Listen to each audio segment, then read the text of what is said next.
ਸਤਿ ਸ਼੍ਰੀ ਅਕਾਲ ਜੀ। ਮੈਂ ਹਾਂ ਗੁਰਜਤਿੰਦਰ ਸਿੰਘ ਰੰਧਾਵਾ। ਤੁਸੀਂ ਦੇਖ ਰਹੇ ਹੋ ਪੰਜਾਬ ਮੇਲ USA TV channel. US immigration and politics ਦੇ ਇਸ ਐਪੀਸੋਡ ਵਿੱਚ ਆਪਦਾ ਸਵਾਗਤ।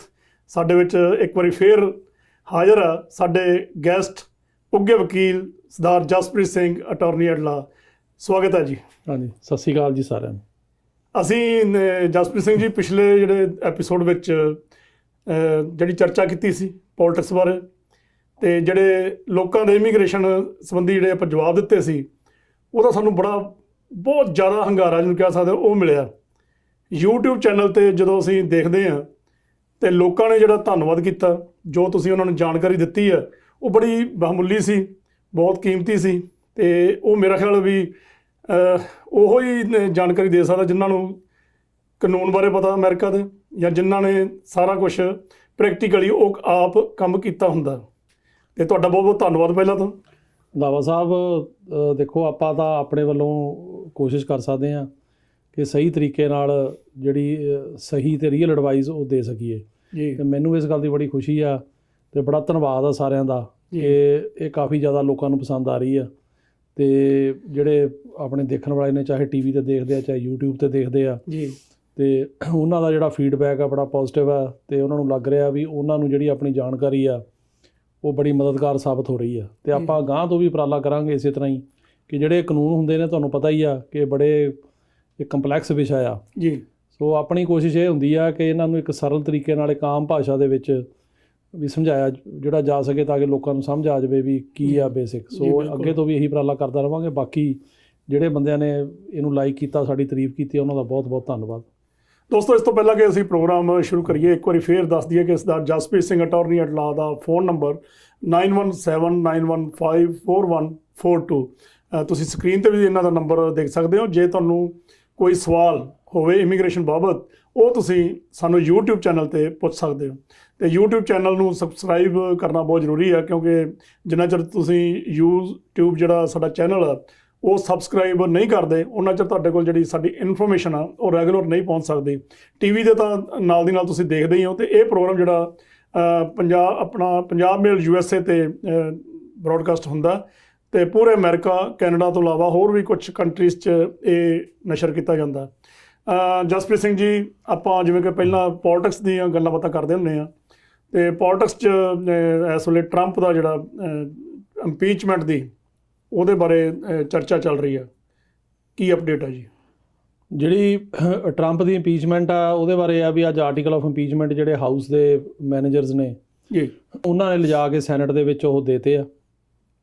ਹੁਣ ਸੈਨੇਟ ਦੇ ਕੋਲ ਉਹਦੀ ਟਰਾਇਲ ਹੋਣੀ ਆ, ਉਹ ਹੁਣ 8 ਫਰਵਰੀ ਤੋਂ ਬਾਅਦ ਸ਼ੁਰੂ ਹੋਊਗੀ, ਕਿਉਂਕਿ ਥੋੜ੍ਹਾ ਟਾਈਮ ਦਿੱਤਾ ਉਹਨਾਂ ਨੇ ਟਰੰਪ ਸਾਹਿਬ ਨੂੰ ਕੋਈ ਵਕੀਲ ਹਾਇਰ ਕਰਨ ਲਈ ਜਾਂ ਆਪਣੀ ਲੀਗਲ ਟੀਮ ਇਕੱਠੀ ਕਰਨ ਵਾਸਤੇ। ਹੁਣ ਇਹਦੇ 'ਚ ਇੰਟਰਸਟਿੰਗ ਗੱਲ ਰੰਧਾਵਾ ਸਾਹਿਬ ਇਹ ਆ ਕਿ ਆਮ ਤੌਰ 'ਤੇ ਜਿਹੜੀ ਟਰਾਇਲ ਹੁੰਦੀ ਆ, ਜਿਹੜੀ ਕਿ ਪ੍ਰੈਜ਼ੀਡੈਂਟ ਦੀ ਟਰਾਇਲ ਹੁੰਦੀ ਆ, ਉਹਦੇ 'ਚ ਇਸ ਤਰ੍ਹਾਂ ਹੁੰਦਾ ਵੀ ਹਾਊਸ ਜਿਹੜਾ ਹੈਗਾ ਉਹ ਆਰਟੀਕਲ ਇੰਪੀਚਮੈਂਟ ਦੇ ਤਿਆਰ ਕਰਦਾ, ਉੱਤੇ ਵੋਟਿੰਗ ਹੁੰਦੀ ਆ। ਜੇ ਹਾਊਸ 'ਚ ਪਾਸ ਹੋ ਜਾਣ ਤਾਂ ਉਹ ਸੈਨੇਟ 'ਚ ਭੇਜੇ ਜਾਂਦੇ ਆ। ਜੇ ਸੈਨੇਟ ਕਨਵਿਕਟ ਕਰ ਦਿੰਦੀ ਆ 2/3 ਮੈਜੋਰਟੀ ਨਾਲ, ਉਹਨੂੰ ਅਪਰੂਵ ਕਰ ਦਿੰਦੀ ਆ, ਤਾਂ ਜਿਹੜਾ ਪ੍ਰੈਜ਼ੀਡੈਂਟ ਇੰਪੀਚ ਹੋ ਜਾਂਦਾ। ਓਕੇ, ਹੁਣ ਇਸ ਜਿਹੜੀ ਉਹ ਟਰਾਇਲ ਹੈਗੀ ਆ, ਉਹਦੇ ਵਿੱਚ ਜਿਹੜਾ ਚੀਫ ਜਸਟਿਸ ਆ ਅਮਰੀਕਾ ਦਾ, ਉਹਦਾ ਜਿਹੜਾ ਪ੍ਰੈਜ਼ਾਈਡਿੰਗ ਹੁੰਦਾ ਜੱਜ, ਅਤੇ ਜਿਹੜੇ ਸੈਨੇਟਰ ਹੁੰਦੇ ਆ 50, ਉਹਦੇ ਯਾਨੀ ਕਿ ਜੂਰਰਸ ਹੁੰਦੇ ਆ, ਉਹ ਐਜ਼ ਏ ਜੂਰੀ ਆ। ਅਤੇ ਜਿਹੜੇ ਹਾਊਸ ਦੇ ਮੈਨੇਜਰ ਹੁੰਦੇ ਆ ਉਹ ਪ੍ਰੋਸੀਕਿਊਟਰ ਹੁੰਦੇ ਆ, ਉਹ ਕੇਸ ਪ੍ਰੈਜ਼ੈਂਟ ਕਰਦੇ ਆ। ਜਿਹੜੇ 50 ਸੈਨੇਟਰ ਆ ਉਹਨੂੰ ਸੁਣਦੇ ਆ ਜੀ, ਅਤੇ ਜੱਜ ਜਿਹੜਾ ਹੈਗਾ ਉਹਨੂੰ ਪ੍ਰੈਜ਼ਾਈਡ ਕਰਦਾ। ਅਤੇ ਉਹ ਜਿਹੜੀ ਉਹਦੀ ਆਪਣੀ ਡਿਫੈਂਸ ਦੀ ਟੀਮ ਹੁੰਦੀ ਆ ਪ੍ਰੈਜ਼ੀਡੈਂਟ ਦੀ, ਉਹ ਆਪਣੇ ਉਹਦੇ ਵਕੀਲ ਹੁੰਦੇ ਨੇ, ਜਾਂ ਆਪਣੇ ਗਵਾਹ ਜਿਹੜੇ ਹੁੰਦੇ ਨੇ, ਵਿਟਨੈਸ ਆ ਸਕਦੇ ਨੇ। ਇਹਦੇ 'ਚ 2 ਗੱਲਾਂ ਬੜੀਆਂ ਇਤਿਹਾਸਕ ਨੇ। ਪਹਿਲੀ ਤਾਂ ਇਹ ਕਿ ਟਰੰਪ ਪਹਿਲਾ ਪ੍ਰੈਜ਼ੀਡੈਂਟ ਆ ਜਿਹੜਾ 2 ਵਾਰ ਇੰਪੀਚ ਹੋਇਆ ਜੀ ਹਾਊਸ ਦੇ ਵਿੱਚ। ਦੂਜੀ ਇਹ ਕਿ ਜਿਹੜੀ ਇੰਪੀਚਮੈਂਟ ਦੀ ਸੈਨੇਟ ਦੇ ਵਿੱਚ ਟਰਾਇਲ ਸ਼ੁਰੂ ਹੋਣੀ ਆ, ਉਹ ਉਹਦੇ ਹਟਣ ਤੋਂ ਬਾਅਦ ਹੋਣੀ ਆ।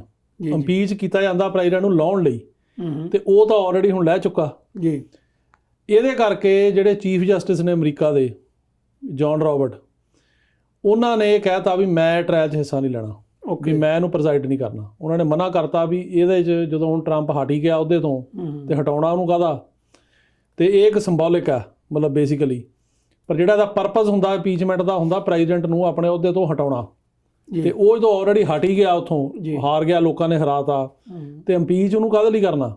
ਇਸ ਕਰਕੇ ਉਹਨਾਂ ਨੇ ਮਤਲਬ ਕਿਹਾ ਵੀ ਮੈਂ ਇਹਦੇ 'ਚ ਹੁਣ ਪ੍ਰਜ਼ਾਈਡ ਨਹੀਂ ਕਰਨਾ, ਅਤੇ ਹੁਣ ਜਿਹੜੇ ਸੈਂਟਰ ਪੈਟਰਿਕ ਲੇਹੀ ਨੇ ਉਹ ਕਰਨਗੇ ਇਹਨੂੰ ਪ੍ਰਜ਼ਾਈਡ। ਅਤੇ ਇਹ ਬੇਸਿਕਲੀ ਜਿਹੜਾ ਇਹਦਾ ਮੰਤਵ ਲੱਗਦਾ ਉਹ ਇਹ ਨਹੀਂ ਹੈਗਾ ਵੀ ਟਰੰਪ ਨੂੰ ਹਟਾਉਣਾ, ਉਹ ਤਾਂ ਹਟ ਗਿਆ ਆਲਰੇਡੀ ਜੀ। ਮੰਤਵ ਹੈਗਾ ਉਹਨੂੰ ਸਜ਼ਾ ਦੇਣਾ ਜੀ ਜੀ, ਵੀ ਜੋ ਜਿਹੜਾ ਰਾਇਟਸ ਹੋਏ ਨੇ ਕੈਪੀਟਲ ਦੇ ਵਿੱਚ, ਅਤੇ ਪਲੱਸ ਜਿਹੜਾ ਉਹਨੇ ਟਰੰਪ ਨੇ ਇਲੈਕਸ਼ਨ ਜਦੋਂ ਹੋਈ ਉਸ ਤੋਂ ਬਾਅਦ ਕਹਿਣਾ ਸ਼ੁਰੂ ਕੀਤਾ ਵੀ ਮੈਂ ਤਾਂ ਗਲਤ ਤਰੀਕੇ ਨਾਲ ਹਾਰਿਆ, ਵੋਟਾਂ ਜਾਲੀ ਪਈਆਂ, ਮਸ਼ੀਨਾਂ ਨੇ ਜਾਲੀ ਕਾਊਂਟਿੰਗ ਕੀਤੀ ਆ ਜਾਂ ਲੋਕਾਂ ਨੇ ਜਾਲੀ ਵੋਟਾਂ ਪਾਈਆਂ, ਉਹਦੇ ਨਾਲ ਸਾਡੀ ਜਿਹੜੀ ਡੈਮੋਕ੍ਰੇਸੀ ਆ ਮੁਲਕ ਹੈ ਬਦਨਾਮ ਹੋਇਆ, ਅਤੇ ਸਾਰੇ ਕਲੇਮ ਉਹ ਝੂਠੇ ਸੀ ਜੀ। 100 ਤੋਂ ਵੱਧ ਕੇਸ ਕੀਤੇ ਗਏ ਕੋਰਟਾਂ 'ਚ, ਉਹ ਸਾਰੇ ਕੇਸ ਡਿਸਮਿਸ ਹੋਏ ਜੀ। ਜਸਟਿਸ ਡਿਪਾਰਟਮੈਂਟ ਨੇ ਆਪਣੀ ਇਨਵੈਸਟੀਗੇਸ਼ਨ ਕੀਤੀ ਜੋ ਕਿ ਉਸ ਟਾਈਮ ਟਰੰਪ ਦੇ ਅੰਡਰ ਸੀ, ਉਹਨਾਂ ਨੇ ਪਾਇਆ ਵੀ ਕੋਈ ਇੱਦਾਂ ਦੀ ਗੱਲਬਾਤ ਨਹੀਂ। ਜਿਹੜਾ ਟਰੰਪ ਦਾ ਆਪਣਾ ਅਟਾਰਨੀ ਜਨਰਲ ਸੀ ਉਸ ਟਾਈਮ ਵਿਲੀਅਮ ਬਾਰ, ਉਹਨੇ ਵੀ ਕਿਹਾ ਵੀ ਕੋਈ ਇਹਦੇ 'ਚ ਜਿਹੜੀ ਗਲਤ ਹੇਰਾਫੇਰੀ ਨਹੀਂ ਹੋਈ। ਸਟੇਟਾਂ ਨੇ ਅੱਡ ਕਿਹਾ ਵੀ ਕੋਈ ਨਹੀਂ ਹੋਈ ਜੀ ਜੀ। 2 ਸਟੇਟਾਂ ਜਿੱਥੋਂ ਕਿ ਟਰੰਪ ਹਾਰਿਆ ਉਹਦੇ ਵਿੱਚ ਜਿਹੜੀ ਹੈਗੀ ਰਿਪਬਲਿਕਨ ਸਰਕਾਰਾਂ ਨੇ, ਵੀ ਗਵਰਨਰ ਰਿਪਬਲਿਕਨ ਨੇ, ਉਹ ਹੈਗੀਆਂ ਸੀ ਜਾਰਜੀਆ ਅਤੇ ਐਰੀਜ਼ੋਨਾ। ਉਹ ਦੋਨਾਂ ਦੇ ਵਿੱਚ ਜਿਹੜੀ ਆ ਉਹਨਾਂ ਨੇ ਕਿਹਾ, ਇਹਨਾਂ ਦੇ ਆਪਣੇ ਰਿਪਬਲਿਕਨ ਪਾਰਟੀ ਦੇ ਗਵਰਨਰਾਂ ਨੇ ਵੀ ਕੋਈ ਹੇਰਾਫੇਰੀ ਨਹੀਂ ਹੋਈ। ਓਕੇ। ਸੋ ਇਸ ਕਰਕੇ ਉਸ ਗੱਲ ਨੂੰ ਬਾਰ-ਬਾਰ ਕਹੀ ਜਾਣਾ, ਅਤੇ ਉਸੇ ਗੱਲ ਕਰਕੇ ਲੋਕਾਂ ਨੂੰ ਉਕਸਾ ਕੇ ਜਿਹੜੇ ਉਹ ਦੰਗੇ ਹੋਏ ਕੈਪੀਟਲ ਦੇ ਵਿੱਚ, ਜਿਹੜੇ ਬੰਦਿਆਂ ਨੇ ਆ ਕੇ ਉੱਥੇ ਭੰਨ ਤੋੜ ਕੀਤੀ ਅਤੇ ਬਹੁਤ ਹੀ ਜ਼ਿਆਦਾ ਮਾੜੀ ਅਤੇ ਨਿੰਦਣਯੋਗ ਕਾਰਵਾਈ ਕੀਤੀ, ਉਹ ਟਰੰਪ ਦੇ ਉਕਸਾਉਣ 'ਤੇ ਕੀਤੀ, ਅਤੇ ਉਹਦੇ ਕਰਕੇ ਇਹ ਜਿਹੜੀ ਇੰਪੀਚਮੈਂਟ ਪ੍ਰੋਸੈਸ ਆ ਇਹ ਮਤਲਬ ਸ਼ੁਰੂ ਹੋਇਆ ਜੀ। ਹੁਣ ਇਹਦੇ 'ਚ ਜਿਹੜਾ ਮੇਨ ਮਤਲਬ ਆ ਉਹ ਟਰੰਪ ਨੂੰ ਹਟਾਉਣਾ ਨਹੀਂ, ਉਹ ਤਾਂ ਆਲਰੇਡੀ ਹਟ ਗਿਆ, ਉਹ ਹੈਗਾ ਵੀ ਇਹਨੂੰ ਸਜ਼ਾ ਦੇਣੀ ਤਾਂ ਕਿ ਦੁਬਾਰਾ ਇਲੈਕਸ਼ਨ ਨਾ ਇਹ ਜਿਹੜੀ ਲੜ ਸਕੇ ਜੀ। ਹੁਣ ਇਹਦੇ ਵਿੱਚ ਜਿਹੜੀ ਡੈਮੋਕ੍ਰੈਟਿਕ ਪਾਰਟੀ ਆ ਉਹ ਤਾਂ ਕਲੀਅਰ ਆ ਇਸ ਗੱਲ ਦੇ ਉੱਤੇ ਵੀ ਇਹਨੂੰ ਸਜ਼ਾ ਮਿਲਣੀ ਚਾਹੀਦੀ ਆ, ਤਾਂ ਕਿ ਜੋ ਇਹਨੇ ਕੀਤਾ ਸਾਡੇ ਜਿਹੜੀ ਇਲੈਕਸ਼ਨ ਦਾ ਜਿਹੜਾ ਸਿਸਟਮ ਹੈ, ਜਿਹੜੀ ਸਾਡੀ ਡੈਮੋਕ੍ਰੇਸੀ ਉਹਨੂੰ ਬਦਨਾਮ ਕੀਤਾ ਜੀ। ਉਹ ਜਿਹੜਾ ਬੰਦੇ ਕੈਪੀਟਲ 'ਤੇ ਆਏ ਉਹ 'ਚ 5 ਬੰਦੇ ਜਿਹੜੇ ਨੇ ਵਿਚਾਰੇ ਮਾਰੇ ਗਏ, 4 ਉਹ ਸੀ ਆਉਣ ਵਾਲੇ, ਇੱਕ ਪੁਲਿਸ ਵਾਲਾ ਜੀ, ਅਤੇ ਹੋਰ ਕਿੰਨੇ ਫੱਟੜ ਹੋਏ, ਅਤੇ ਪਲੱਸ ਜਿਹੜੇ ਕਾਂਗਰਸਮੈਨ ਸੈਂਟਰ ਨੇ ਉਹਨੂੰ ਕਿੰਨੀ ਦੇਰ ਹੋਲਡ ਅਪ ਕਰਕੇ ਰਹਿਣਾ ਪਿਆ, ਅਤੇ ਇਸ ਕਰਕੇ ਉਹ ਜੋ ਹੋਇਆ ਉਹ ਗਲਤ ਸੀ। ਲੇਕਿਨ ਜਿਹੜੀ ਰਿਪਬਲਿਕਨ ਪਾਰਟੀ ਆ ਖਾਸ ਕਰਕੇ ਸੈਨੇਟ 'ਚ, ਉਹਨਾਂ ਦਾ ਅਜੇ ਤੱਕ ਰੁਖ ਕਲੀਅਰ ਨਹੀਂ ਹੈਗਾ। ਰਿਪਬਲਿਕਨ ਪਾਰਟੀ ਆ ਇਸ ਟਾਈਮ 'ਤੇ ਡਿਵਾਈਡਡ ਆ 2 ਧੜਿਆਂ 'ਚ। ਇੱਕ ਧੜਾ ਟਰੰਪ ਦੇ ਹੱਕ 'ਚ ਆ ਜੀ, ਇੱਕ ਧੜਾ ਜਿਹੜਾ ਹੈਗਾ ਉਹ ਇਹ ਹੁਣ ਚਾਹੁੰਦਾ ਕਿ ਟਰੰਪ ਜਿਹੜਾ ਉਹ ਹੁਣ ਕਿਉਂਕਿ ਹਾਰ ਗਿਆ, ਲੋਕਾਂ ਦੇ ਮਨੋਂ ਉਤਰ ਗਿਆ, ਅਤੇ ਇਹਨੂੰ ਹੁਣ ਰਿਪਬਲਿਕਨ ਪਾਰਟੀ ਦੇ ਵਿੱਚੋਂ ਪਿੱਛੇ ਕੀਤਾ ਜਾਵੇ ਅਤੇ ਨਵੀਂ ਲੀਡਰਸ਼ਿਪ ਅੱਗੇ ਆਵੇ, ਵੀ ਟਰੰਪ ਦੇ ਗਲਬੇ 'ਚੋਂ ਪਾਰਟੀ ਨੂੰ ਕੱਢਿਆ ਜਾਵੇ। ਸੋ ਇਹ ਜਿਹੜੇ 2 ਕਿਸਮ ਦੇ ਧੜੇ ਨੇ, ਇਹਨਾਂ ਦੇ ਵਿੱਚ ਆਪਸੀ ਜਿਹੜੀ ਹੈਗੀ ਆ ਉਹ ਗੱਲਬਾਤ ਅੰਦਰ ਖਾਤੇ ਚੱਲ ਰਹੀ ਆ ਜੀ। ਹੁਣ ਇਹ 'ਚ ਇਹ ਨਹੀਂ ਪਤਾ ਇਸ ਟਾਈਮ ਤੱਕ ਕਿ ਕਿਹੜੇ ਸੈਂਟਰ ਉਹਦੇ ਹੱਕ 'ਚ ਵੋਟ ਪਾਉਣਗੇ, ਕਿਹੜੇ ਖਿਲਾਫ ਪਾਉਣਗੇ, ਕਿਉਂਕਿ ਅਜੇ ਤੱਕ ਜਿਹੜੇ ਸੈਨੇਟ ਦੇ ਮੈਜੋਰਟੀ ਲੀਡਰ ਨੇ, ਜਿਹੜੇ ਕਿ ਸੀ ਮੈਜੋਰਟੀ ਲੀਡਰ ਹੁਣ ਮਿਨੋਰਟੀ ਲੀਡਰ ਹੋ ਗਏ, ਪਰ ਰਿਪਬਲਿਕਨ ਪਾਰਟੀ ਦੇ ਸੈਨੇਟ ਲੀਡਰ ਨੇ ਮਿਚ ਮਕੌਨਲ, ਉਹ ਮਤਲਬ ਇਸ ਗੱਲ 'ਤੇ ਉਹਨਾਂ ਨੇ ਕੋਈ ਸਪਸ਼ਟ ਸਟੈਂਡ ਨਹੀਂ ਲਿਆ। ਨਾ ਤਾਂ ਉਹਨਾਂ ਨੇ ਇਹ ਗੱਲ ਕਹੀ ਆ ਕਿ ਜਿਹੜੀ ਇੰਪੀਚਮੈਂਟ ਹੈ ਹੋਣੀ ਨਹੀਂ ਚਾਹੀਦੀ ਅਤੇ ਟਰੰਪ ਠੀਕ ਆ, ਬਲਕਿ ਉਹਨਾਂ ਨੇ ਸੈਨੇਟ ਦੇ ਫਲੋਰ 'ਤੇ ਕਿਹਾ ਵੀ ਟਰੰਪ ਜਿਹੜਾ ਉਹਨੇ ਜਿਹੜੇ ਆ ਬੰਦੇ ਇੱਥੇ ਆਏ ਆ ਰਾਈਟਰਸ, ਇਹ ਟਰੰਪ ਦੇ ਭੇਜੇ ਆਏ ਆ, ਅਤੇ ਇਹਨਾਂ ਨੂੰ ਝੂਠ ਬੋਲਿਆ ਗਿਆ ਅਤੇ ਟਰੰਪ ਇਹਦੇ ਲਈ ਜ਼ਿੰਮੇਵਾਰ ਆ। ਅੱਛਾ, ਦੂਜੇ ਪਾਸੇ ਉਹਨਾਂ ਨੇ ਇਹ ਵੀ ਨਹੀਂ ਕਿਹਾ ਵੀ ਇੰਪੀਚਮੈਂਟ ਹੋਣੀ ਚਾਹੀਦੀ ਆ। ਸੋ ਉਹਨਾਂ ਦੀ ਜਿਹੜੀ ਚੁੱਪੀ ਆ ਉਹ ਕਿਤੇ ਨਾ ਕਿਤੇ ਸੰਕੇਤ ਦੇ ਰਹੀ ਆ ਪਾਰਟੀ ਨੂੰ ਵੀ ਜਿਹੜਾ ਕੋਈ ਬੰਦਾ ਉਹਦੇ ਖਿਲਾਫ ਵੋਟ ਪਾਉਣੀ ਚਾਹੁੰਦਾ ਖਿਲਾਫ ਪਾ ਦੇਵੇ, ਹੱਕ 'ਚ ਪਾਉਣੀ ਚਾਹੁੰਦਾ ਹੱਕ 'ਚ ਪਾਵੇ, ਸਾਡਾ ਕੋਈ ਸਟੈਂਡ ਨਹੀਂ। ਮਤਲਬ ਉਹਨਾਂ ਨੇ ਨਾ ਤਾਂ ਇੰਪੀਚਮੈਂਟ ਦੇ ਹੱਕ 'ਚ ਸਟੈਂਡ ਲਿਆ, ਨਾ ਖਿਲਾਫ ਲਿਆ। ਸੋ ਇੱਥੋਂ ਲੱਗਦਾ ਵੀ ਕੁਝ ਸੈਂਟਰ ਜਿਹੜੇ ਰਿਪਬਲਿਕਨ ਨੇ, ਹੋ ਸਕਦਾ ਕਿ ਟਰੰਪ ਦੇ ਖਿਲਾਫ ਇੰਪੀਚਮੈਂਟ ਦੇ ਹੱਕ 'ਚ ਵੋਟ ਪਾਉਣ ਅਤੇ ਇਹ ਕਾਮਯਾਬ ਹੋ ਜਾਵੇ। ਅਤੇ ਇਹ ਹੁਣ ਰਿਪਬਲਿਕਨ ਪਾਰਟੀ 'ਤੇ ਡਿਪੈਂਡ ਕਰੂਗਾ ਕਿ ਉਹਨਾਂ ਦਾ ਕੀ ਸਟੈਂਡ ਆ। ਜੇ ਤਾਂ ਉਹ ਟਰੰਪ ਦੇ ਖਿਲਾਫ ਜਾਣਗੇ ਤਾਂ ਫਿਰ ਇਹ ਇੰਪੀਚਮੈਂਟ ਹੋ ਜੂਗੀ, ਅਤੇ ਟਰੰਪ ਨੂੰ ਉਹ ਜਿਹੜੀ ਹੈਗੀ ਸਜ਼ਾ ਵੀ ਲਾਈ ਜਾ ਸਕਦੀ ਆ ਵੀ ਮੁੜ ਕੇ ਨਾ ਖੜਾ ਹੋਵੇ। ਅਤੇ ਲੇਕਿਨ ਉਹ ਸਜ਼ਾ ਕੋਰਟਾਂ ਚੈਲੰਜ ਹੋਊਗੀ, ਉਹ ਕਰੇ, ਪਰ ਉਹ ਕਰ ਸਕਦੇ। ਪਰ ਜੇ ਰਿਪਬਲਿਕਨ ਪਾਰਟੀ ਦੇ ਜ਼ਿਆਦਾ ਲੀਡਰ ਜਿਹੜੇ ਆ ਉਹ ਨਾ ਉਹਦੇ ਖਿਲਾਫ ਗਏ ਟਰੰਪ ਦੇ, ਅਤੇ ਉਹਨਾਂ ਨੇ ਕਿਹਾ ਵੀ ਇੰਪੀਚਮੈਂਟ ਦੀ ਲੋੜ ਨਹੀਂ ਹੈਗੀ, ਜਿਵੇਂ ਚੀਫ ਜਸਟਿਸ ਨੇ ਕਿਹਾ ਵੀ ਉਹਦਾ ਹਟ ਗਿਆ ਹੁਣ, ਅਤੇ ਹੋ ਸਕਦਾ ਵੀ ਫਿਰ ਇਹ ਜਿਹੜੀ ਇੰਪੀਚਮੈਂਟ ਆ ਇਹ ਮਤਲਬ ਸੈਨੇਟ ਦੇ ਵਿੱਚ ਕਾਮਯਾਬ ਨਾ ਹੋਵੇ, ਜਿਵੇਂ ਪਹਿਲਾਂ ਨਹੀਂ ਹੋਈ, ਲਾਸਟ ਟਾਈਮ ਵੀ ਸੈਨੇਟ 'ਚ ਗਈ ਸੀ, ਉੱਥੇ ਹੁਣ ਨਹੀਂ ਸੀ ਹੋਈ। ਸੋ ਇਹ ਜਿਹੜਾ ਸਮਾਂ ਹੀ ਦੱਸੇਗਾ ਵੀ ਇਹ ਕੀ ਚੀਜ਼ ਆ। ਜੋ ਬਾਈਡਨ ਨੇ ਕੋਈ ਹੋਰ ਨਵੇਂ ਕੋਈ ਆਪਣੇ ਆਰਡਰ ਕੀਤੇ ਹੋਣ? ਦੇਖੋ, ਜੋ ਬਾਈਡਨ ਨੇ ਜਿਹੜੇ ਐਗਜ਼ੈਕਟਿਵ ਆਰਡਰ ਕੀਤੇ ਨੇ ਇਮੀਗ੍ਰੇਸ਼ਨ ਬਾਰੇ, ਉਹ ਬੜੇ ਸ਼ਲਾਘਾਯੋਗ ਨੇ, ਅਤੇ ਉਹਨਾਂ ਦੀ ਜਿਹੜੀ, ਕਿਉਂਕਿ ਮੈਂ ਇੱਕ ਇਮੀਗ੍ਰੇਸ਼ਨ ਦਾ ਵਕੀਲ ਹਾਂ, ਤੁਹਾਨੂੰ ਪਤਾ ਹੀ ਹੈ, ਪਿਛਲੇ 5-6 ਮਹੀਨੇ ਤੋਂ ਅਸੀਂ ਟਰੰਪ ਨੂੰ ਬੜਾ ਕਲੋਜ਼ਲੀ ਮੋਨੀਟਰ ਕਰਦੇ ਰਹੇ ਹਾਂ ਜੀ। ਅਤੇ ਟਰੰਪ ਨੇ ਜੋ ਇਮੀਗ੍ਰੇਸ਼ਨ ਦਾ ਨੁਕਸਾਨ ਕੀਤਾ, ਜੋ ਨੇ ਇਮੀਗ੍ਰੇਸ਼ਨ ਦੇ ਹਰ ਆਸਪੈਕਟ ਦੇ ਵਿੱਚ, ਚਾਹੇ ਤਾਂ ਉਹ ਜਿਹੜੇ ਗੈਰ ਕਾਨੂੰਨੀ ਬੰਦੇ ਆਉਂਦੇ ਬਾਰਡਰ 'ਤੇ ਉਹਨਾਂ ਲਈ, ਚਾਹੇ ਜਿਹੜੇ ਇੱਥੇ ਅਮਰੀਕਾ ਦੇ ਵਿੱਚ ਰਹਿ ਰਹੇ ਨੇ ਉਹਨਾਂ ਦੇ ਅਸਾਈਲਮ ਦੇ ਜਿਹੜੇ ਆਪਣੇ ਕੇਸ ਕੀਤੇ ਨੇ, ਜਿਹੜਾ ਅਸਾਈਲਮ ਦਾ ਪ੍ਰੋਸੈਸ ਆ ਉਹਨੂੰ ਡੈਮੇਜ ਕਰਨਾ, ਚਾਹੇ ਜਿਨ੍ਹਾਂ ਨੇ ਆਪਣੇ ਮਾਂ-ਬਾਪ ਜਾਂ ਭੈਣ ਭਰਾ ਅਪਲਾਈ ਕੀਤੇ ਨੇ ਉਹਨਾਂ 'ਤੇ ਜਿਹੜੇ ਬੈਨ ਲਾਉਣੇ, ਚਾਹੇ ਜਿਹੜੇ H1 ਨੇ ਜਾਂ F1 ਜਿਹੜੇ ਕਿ ਨੌਨ ਇਮੀਗ੍ਰੈਂਟ ਵੀਜ਼ੇ ਨੇ ਉਹ ਬੰਦ ਕਰਨੇ। ਹਰ ਕਿਸਮ ਦੀ ਕੈਟਾਗਰੀ ਦੇ ਵਿੱਚ ਉਹਨੇ ਇਮੀਗ੍ਰੇਸ਼ਨ ਨੂੰ ਜਿਹੜਾ ਉਹ ਖਰਾਬ ਕਰਨ ਦੀ ਕੋਸ਼ਿਸ਼ ਕੀਤੀ, ਰਿਸਟ੍ਰਿਕਟ ਕਰਨ ਦੀ ਕੋਸ਼ਿਸ਼ ਕੀਤੀ। ਜਿੰਨਾ ਨੁਕਸਾਨ ਟਰੰਪ ਨੇ ਇਮੀਗ੍ਰੇਸ਼ਨ ਦਾ ਕੀਤਾ ਜੀ, ਜਾਂ ਇਮੀਗ੍ਰੇਸ਼ਨ ਦੇ ਕਾਨੂੰਨਾਂ ਨਾਲ ਖਲਵਾੜ ਕੀਤੀ ਗਈ, ਉਹਨਾਂ ਮੇਰਾ ਨਹੀਂ ਖਿਆਲ ਵੀ ਰੀਸੈਂਟ ਹਿਸਟਰੀ ਦੇ ਵਿੱਚ ਕਿਸੇ ਵੀ ਪ੍ਰੈਜ਼ੀਡੈਂਟ ਨੇ ਅਮਰੀਕਾ ਦੇ ਨੇ ਕੀਤਾ ਹੋਵੇ, ਚਾਹੇ ਰਿਪਬਲਿਕਨ ਚਾਹੇ ਡੈਮੋਕ੍ਰੈਟਿਕ। ਜੀ ਜੀ। ਤੇ ਇਹ ਜਿਹੜਾ ਜੋ ਵੀ ਉਹਨੇ ਕੀਤਾ ਉਹਨੂੰ ਬਹੁਤ ਹੀ ਸ਼ਲਾਘਾਯੋਗ ਆ ਕਿ ਬਾਈਡਨ ਨੇ ਉਹ ਜਿਹੜਾ ਸਾਰਾ ਕੁਝ ਸੀਗਾ ਉਹਨੂੰ ਐਗਜ਼ੈਕਟਿਵ ਆਰਡਰ ਕਰਕੇ ਤੇ ਉਹਦੇ ਉੱਤੇ ਰੋਕ ਲਾ ਦਿੱਤੀ। ਜੀ ਜੀ। ਉਹਨਾਂ ਨੇ ਜਿਹੜੇ ਹੈਗੇ ਇਮੀਗ੍ਰੇਸ਼ਨ ਬਾਰੇ ਜਿਹੜੇ ਮੇਨ ਐਗਜ਼ੈਕਟਿਵ ਆਰਡਰ ਕੀਤੇ ਨੇ ਆਪਾਂ ਦੁਹਰਾ ਦਿੰਦੇ ਆ। ਆਪਾਂ ਲਾਸਟ ਟਾਈਮ ਵੀ ਦੱਸਿਆ ਪਰ ਕਿਉਂਕਿ ਲੋਕਾਂ ਦੀ ਜਾਣਕਾਰੀ ਵਾਸਤੇ। ਇੱਕ ਤਾਂ ਪਹਿਲਾਂ ਉਹਨਾਂ ਨੇ ਇਹ ਕੀਤਾ ਵੀ ਜਿਹੜੀ ਦੀਵਾਰ ਬਣਾ ਰਹੇ ਸੀਗੇ ਉਹ ਦੀਵਾਰ ਨੂੰ ਜਿਹੜੀ ਉਹਦੀ ਸੀਗੀ ਕੰਸਟਰਕਸ਼ਨ ਉਹ ਰੋਕੀ, ਕਿਉਂਕਿ ਉਹ ਜਿਹੜੀ ਕੰਧ ਸੀਗੀ ਉਹ ਆਥੋਰਾਈਜ਼ ਨਹੀਂ ਸੀਗੀ ਕਾਂਗਰਸ ਦੁਆਰਾ। ਜਿਹੜਾ ਪੈਸਾ ਸੀ ਜੀ ਉਹ ਟਰੰਪ ਨੇ ਜਿਹੜਾ ਇਹਨਾਂ ਦਾ ਡਿਫੈਂਸ ਡਿਪਾਰਟਮੈਂਟ ਆ ਉਹਦੇ ਜਿਹੜੇ ਐਮਰਜੈਂਸੀ ਫੰਡਸ ਉਹ ਲੈ ਕੇ ਯੂਜ਼ ਕੀਤੇ ਸੀ ਤੇ ਉਹਨਾਂ ਨੂੰ ਉਹਨਾਂ ਨੇ ਰੋਕ ਦਿੱਤਾ। ਦੂਸਰਾ ਉਹਨਾਂ ਨੇ ਜਿਹੜੇ ਮੁਸਲਿਮ ਕੰਟਰੀਆਂ ਦੇ ਬੈਨ ਲਾਇਆ ਸੀ ਉਹ ਰੋਕਿਆ। ਤੀਸਰਾ ਬਾਈਡਨ ਨੇ ਜਿਹੜੇ ਡਾਕਾ ਦੇ ਕੇਸ ਸੀ ਬੱਚਿਆਂ ਦੇ, ਜਿਹੜੇ ਕਿਸੇ ਅਨਡਾਕੂਮੈਂਟਡ ਬੱਚੇ ਆਏ ਆ ਜਿਨ੍ਹਾਂ ਦਾ ਆਪਣੇ ਮਾਂ-ਬਾਪ ਨਾਲ ਛੋਟੀ ਉਮਰ 'ਚ ਆਏ ਕੋਈ ਕਸੂਰ ਨਹੀਂ ਸੀ, ਉਹ ਅਮਰੀਕਾ ਜੰਮੇ ਪਲੇ, ਮਤਲਬ ਜੰਮੇ ਤਾਂ ਨਹੀਂ ਇੱਥੇ ਪਲੇ ਆ, ਵੱਡੇ ਹੋਏ ਆ, ਉਹਨਾਂ ਨੂੰ ਕਿਸੇ ਬਾਹਰ ਮੁਲਕ ਦਾ ਪਤਾ ਹੀ ਨਹੀਂ, ਉਹ ਇਸ ਮਤਲਬ ਸਿਸਟਮ ਦਾ ਹਿੱਸਾ ਨੇ, ਇੱਥੇ ਹੀ ਕਾਲਜਾਂ ਯੂਨੀਵਰਸਿਟੀਆਂ 'ਚ ਗਏ ਆ ਤੇ ਉਹਨਾਂ ਨੂੰ ਇਹ ਕਹਿਣਾ ਵੀ ਡਿਪੋਰਟ ਕਰ ਦਿਓ, ਇਸ ਤੋਂ ਵੱਡਾ ਜ਼ੁਲਮ ਕੀ ਹੋ ਸਕਦਾ ਜੀ। ਤੇ ਇਹ ਜਿਹੜਾ ਸੀਗਾ ਇਹ ਟਰੰਪ ਨੇ ਕੀਤਾ ਜੋ ਕਿ ਬਹੁਤ ਹੀ ਨਿੰਦਣਯੋਗ ਆ ਤੇ ਇਸ ਤੋਂ ਮਾੜੀ ਹਰਕਤ ਕੋਈ ਹੋਰ ਹੋ ਨਹੀਂ ਸਕਦੀ ਜਿਹੜੀ ਕਿ ਉਹਨੇ ਕੀਤੀ। ਤੇ ਸੁਪਰੀਮ ਕੋਰਟ ਨੇ ਇਨਸਾਫ ਕੀਤਾ। ਸੁਪਰੀਮ ਕੋਰਟ ਨੇ ਕਿਹਾ ਕਿ ਨਹੀਂ, ਇਹਦੇ ਵਾਸਤੇ ਜਿਹੜਾ ਹੈਗਾ ਪ੍ਰੋਪਰ ਪ੍ਰੋਸੀਜਰ ਅਖਤਿਆਰ ਨਹੀਂ ਕੀਤਾ ਗਿਆ ਤੇ ਉਹਨਾਂ ਨੇ ਉੱਤੇ ਰੋਕ ਲਾਈ ਤੇ ਉਹਨੂੰ ਜੋ ਬਾਈਡਨ ਨੇ ਐਗਜ਼ੈਕਟਿਵ ਆਰਡਰ ਕਰਕੇ ਡਾਕਾ ਦੇ ਪ੍ਰੋਗਰਾਮ ਨੂੰ ਦੁਬਾਰਾ ਰੀਇਨਸਟੇਟ ਕਰਤਾ ਤੇ ਇਹ ਕਹਿਤਾ ਵੀ ਉਹ ਜਿਹੜੇ ਬੱਚਿਆਂ ਨੂੰ ਅਸੀਂ ਵਰਕ ਪਰਮਿਟ ਦੇ ਰਹੇ ਹਾਂ, ਟਰੈਵਲ ਡਾਕੂਮੈਂਟ ਦੇ ਰਹੇ ਹਾਂ, ਉਹਨਾਂ ਦਾ ਹੱਕ ਹੈ ਤੇ ਉਹ ਗਾਂਹ ਨੂੰ ਜਾਰੀ ਰਹੇਗਾ ਜੀ। ਉਹਦੇ ਨਾਲ ਨਾਲ ਉਹਨਾਂ ਨੇ ਜਿਹੜੇ ਟਰੰਪ ਨੇ ਕੀ ਕੀਤਾ ਸੀ ਕਿ ਇਹਨੇ ਜਿਹੜਾ ਇੱਥੇ ਸੈਂਸਸ ਹੁੰਦਾ ਉਹਦੇ ਵਿੱਚ ਜਿਹੜੀ ਕਿ ਵੀ ਕਹਿ ਲਓ ਜਨਗਣਨਾ ਹੁੰਦੀ ਆ, ਉਹਦੇ ਵਿੱਚ ਜਿਹੜੀ ਐਤਕੀ ਹੋਈ ਤੇ ਜਿਹੜੇ ਬੰਦਿਆਂ ਕੋਲ ਮਤਲਬ ਗ੍ਰੀਨ ਕਾਰਡ ਜਾਂ ਸਿਟੀਜ਼ਨਸ਼ਿਪ ਨਹੀਂ ਸੀ ਉਹਨਾਂ ਨੂੰ ਐਗਜ਼ੈਕਟਿਵ ਆਰਡਰ ਕਰਕੇ ਕੱਢਤਾ ਸੀ ਵੀ ਉਹਨਾਂ ਦਾ ਜਿਹੜੀ ਗਿਣਤੀ ਨਹੀਂ ਗਿਣੀ ਜਾਊਗੀ, ਜਦੋਂ ਕਿ ਅਮਰੀਕਾ ਦੇ ਕਨਸਟੀਟਿਊਸ਼ਨ ਦੇ ਵਿੱਚ ਇਹੋ ਜਿਹੀ ਕੋਈ ਗੱਲ ਨਹੀਂ ਜੀ। ਅਮਰੀਕਾ ਦੇ ਕਨਸਟੀਟਿਊਸ਼ਨ 'ਚ ਇਹ ਲਿਖਿਆ ਵੀ ਇੰਨੇ ਸਾਲਾਂ ਬਾਅਦ ਇੱਥੇ ਸੈਂਸਸ ਹੋਇਆ ਕਰੂਗਾ ਜੀ ਤੇ ਉਹ ਸੈਂਸਸ ਜਿਹੜਾ ਬੰਦਾ ਵੀ ਅਮਰੀਕਾ 'ਚ ਰਹਿ ਰਿਹਾ ਉਹ ਪਾਰਟੀਸਪੇਟ ਕਰੂਗਾ। ਉਹ 'ਚ ਇਹ ਨਹੀਂ ਲਿਖਿਆ ਗਿਆ ਵੀ ਉਹ ਸਿਟੀਜ਼ਨ ਚਾਹੀਦਾ ਜਾਂ ਵੋਟਿੰਗ ਹੋਵੇ ਜਾਂ ਕੋਈ ਹੋਵੇ।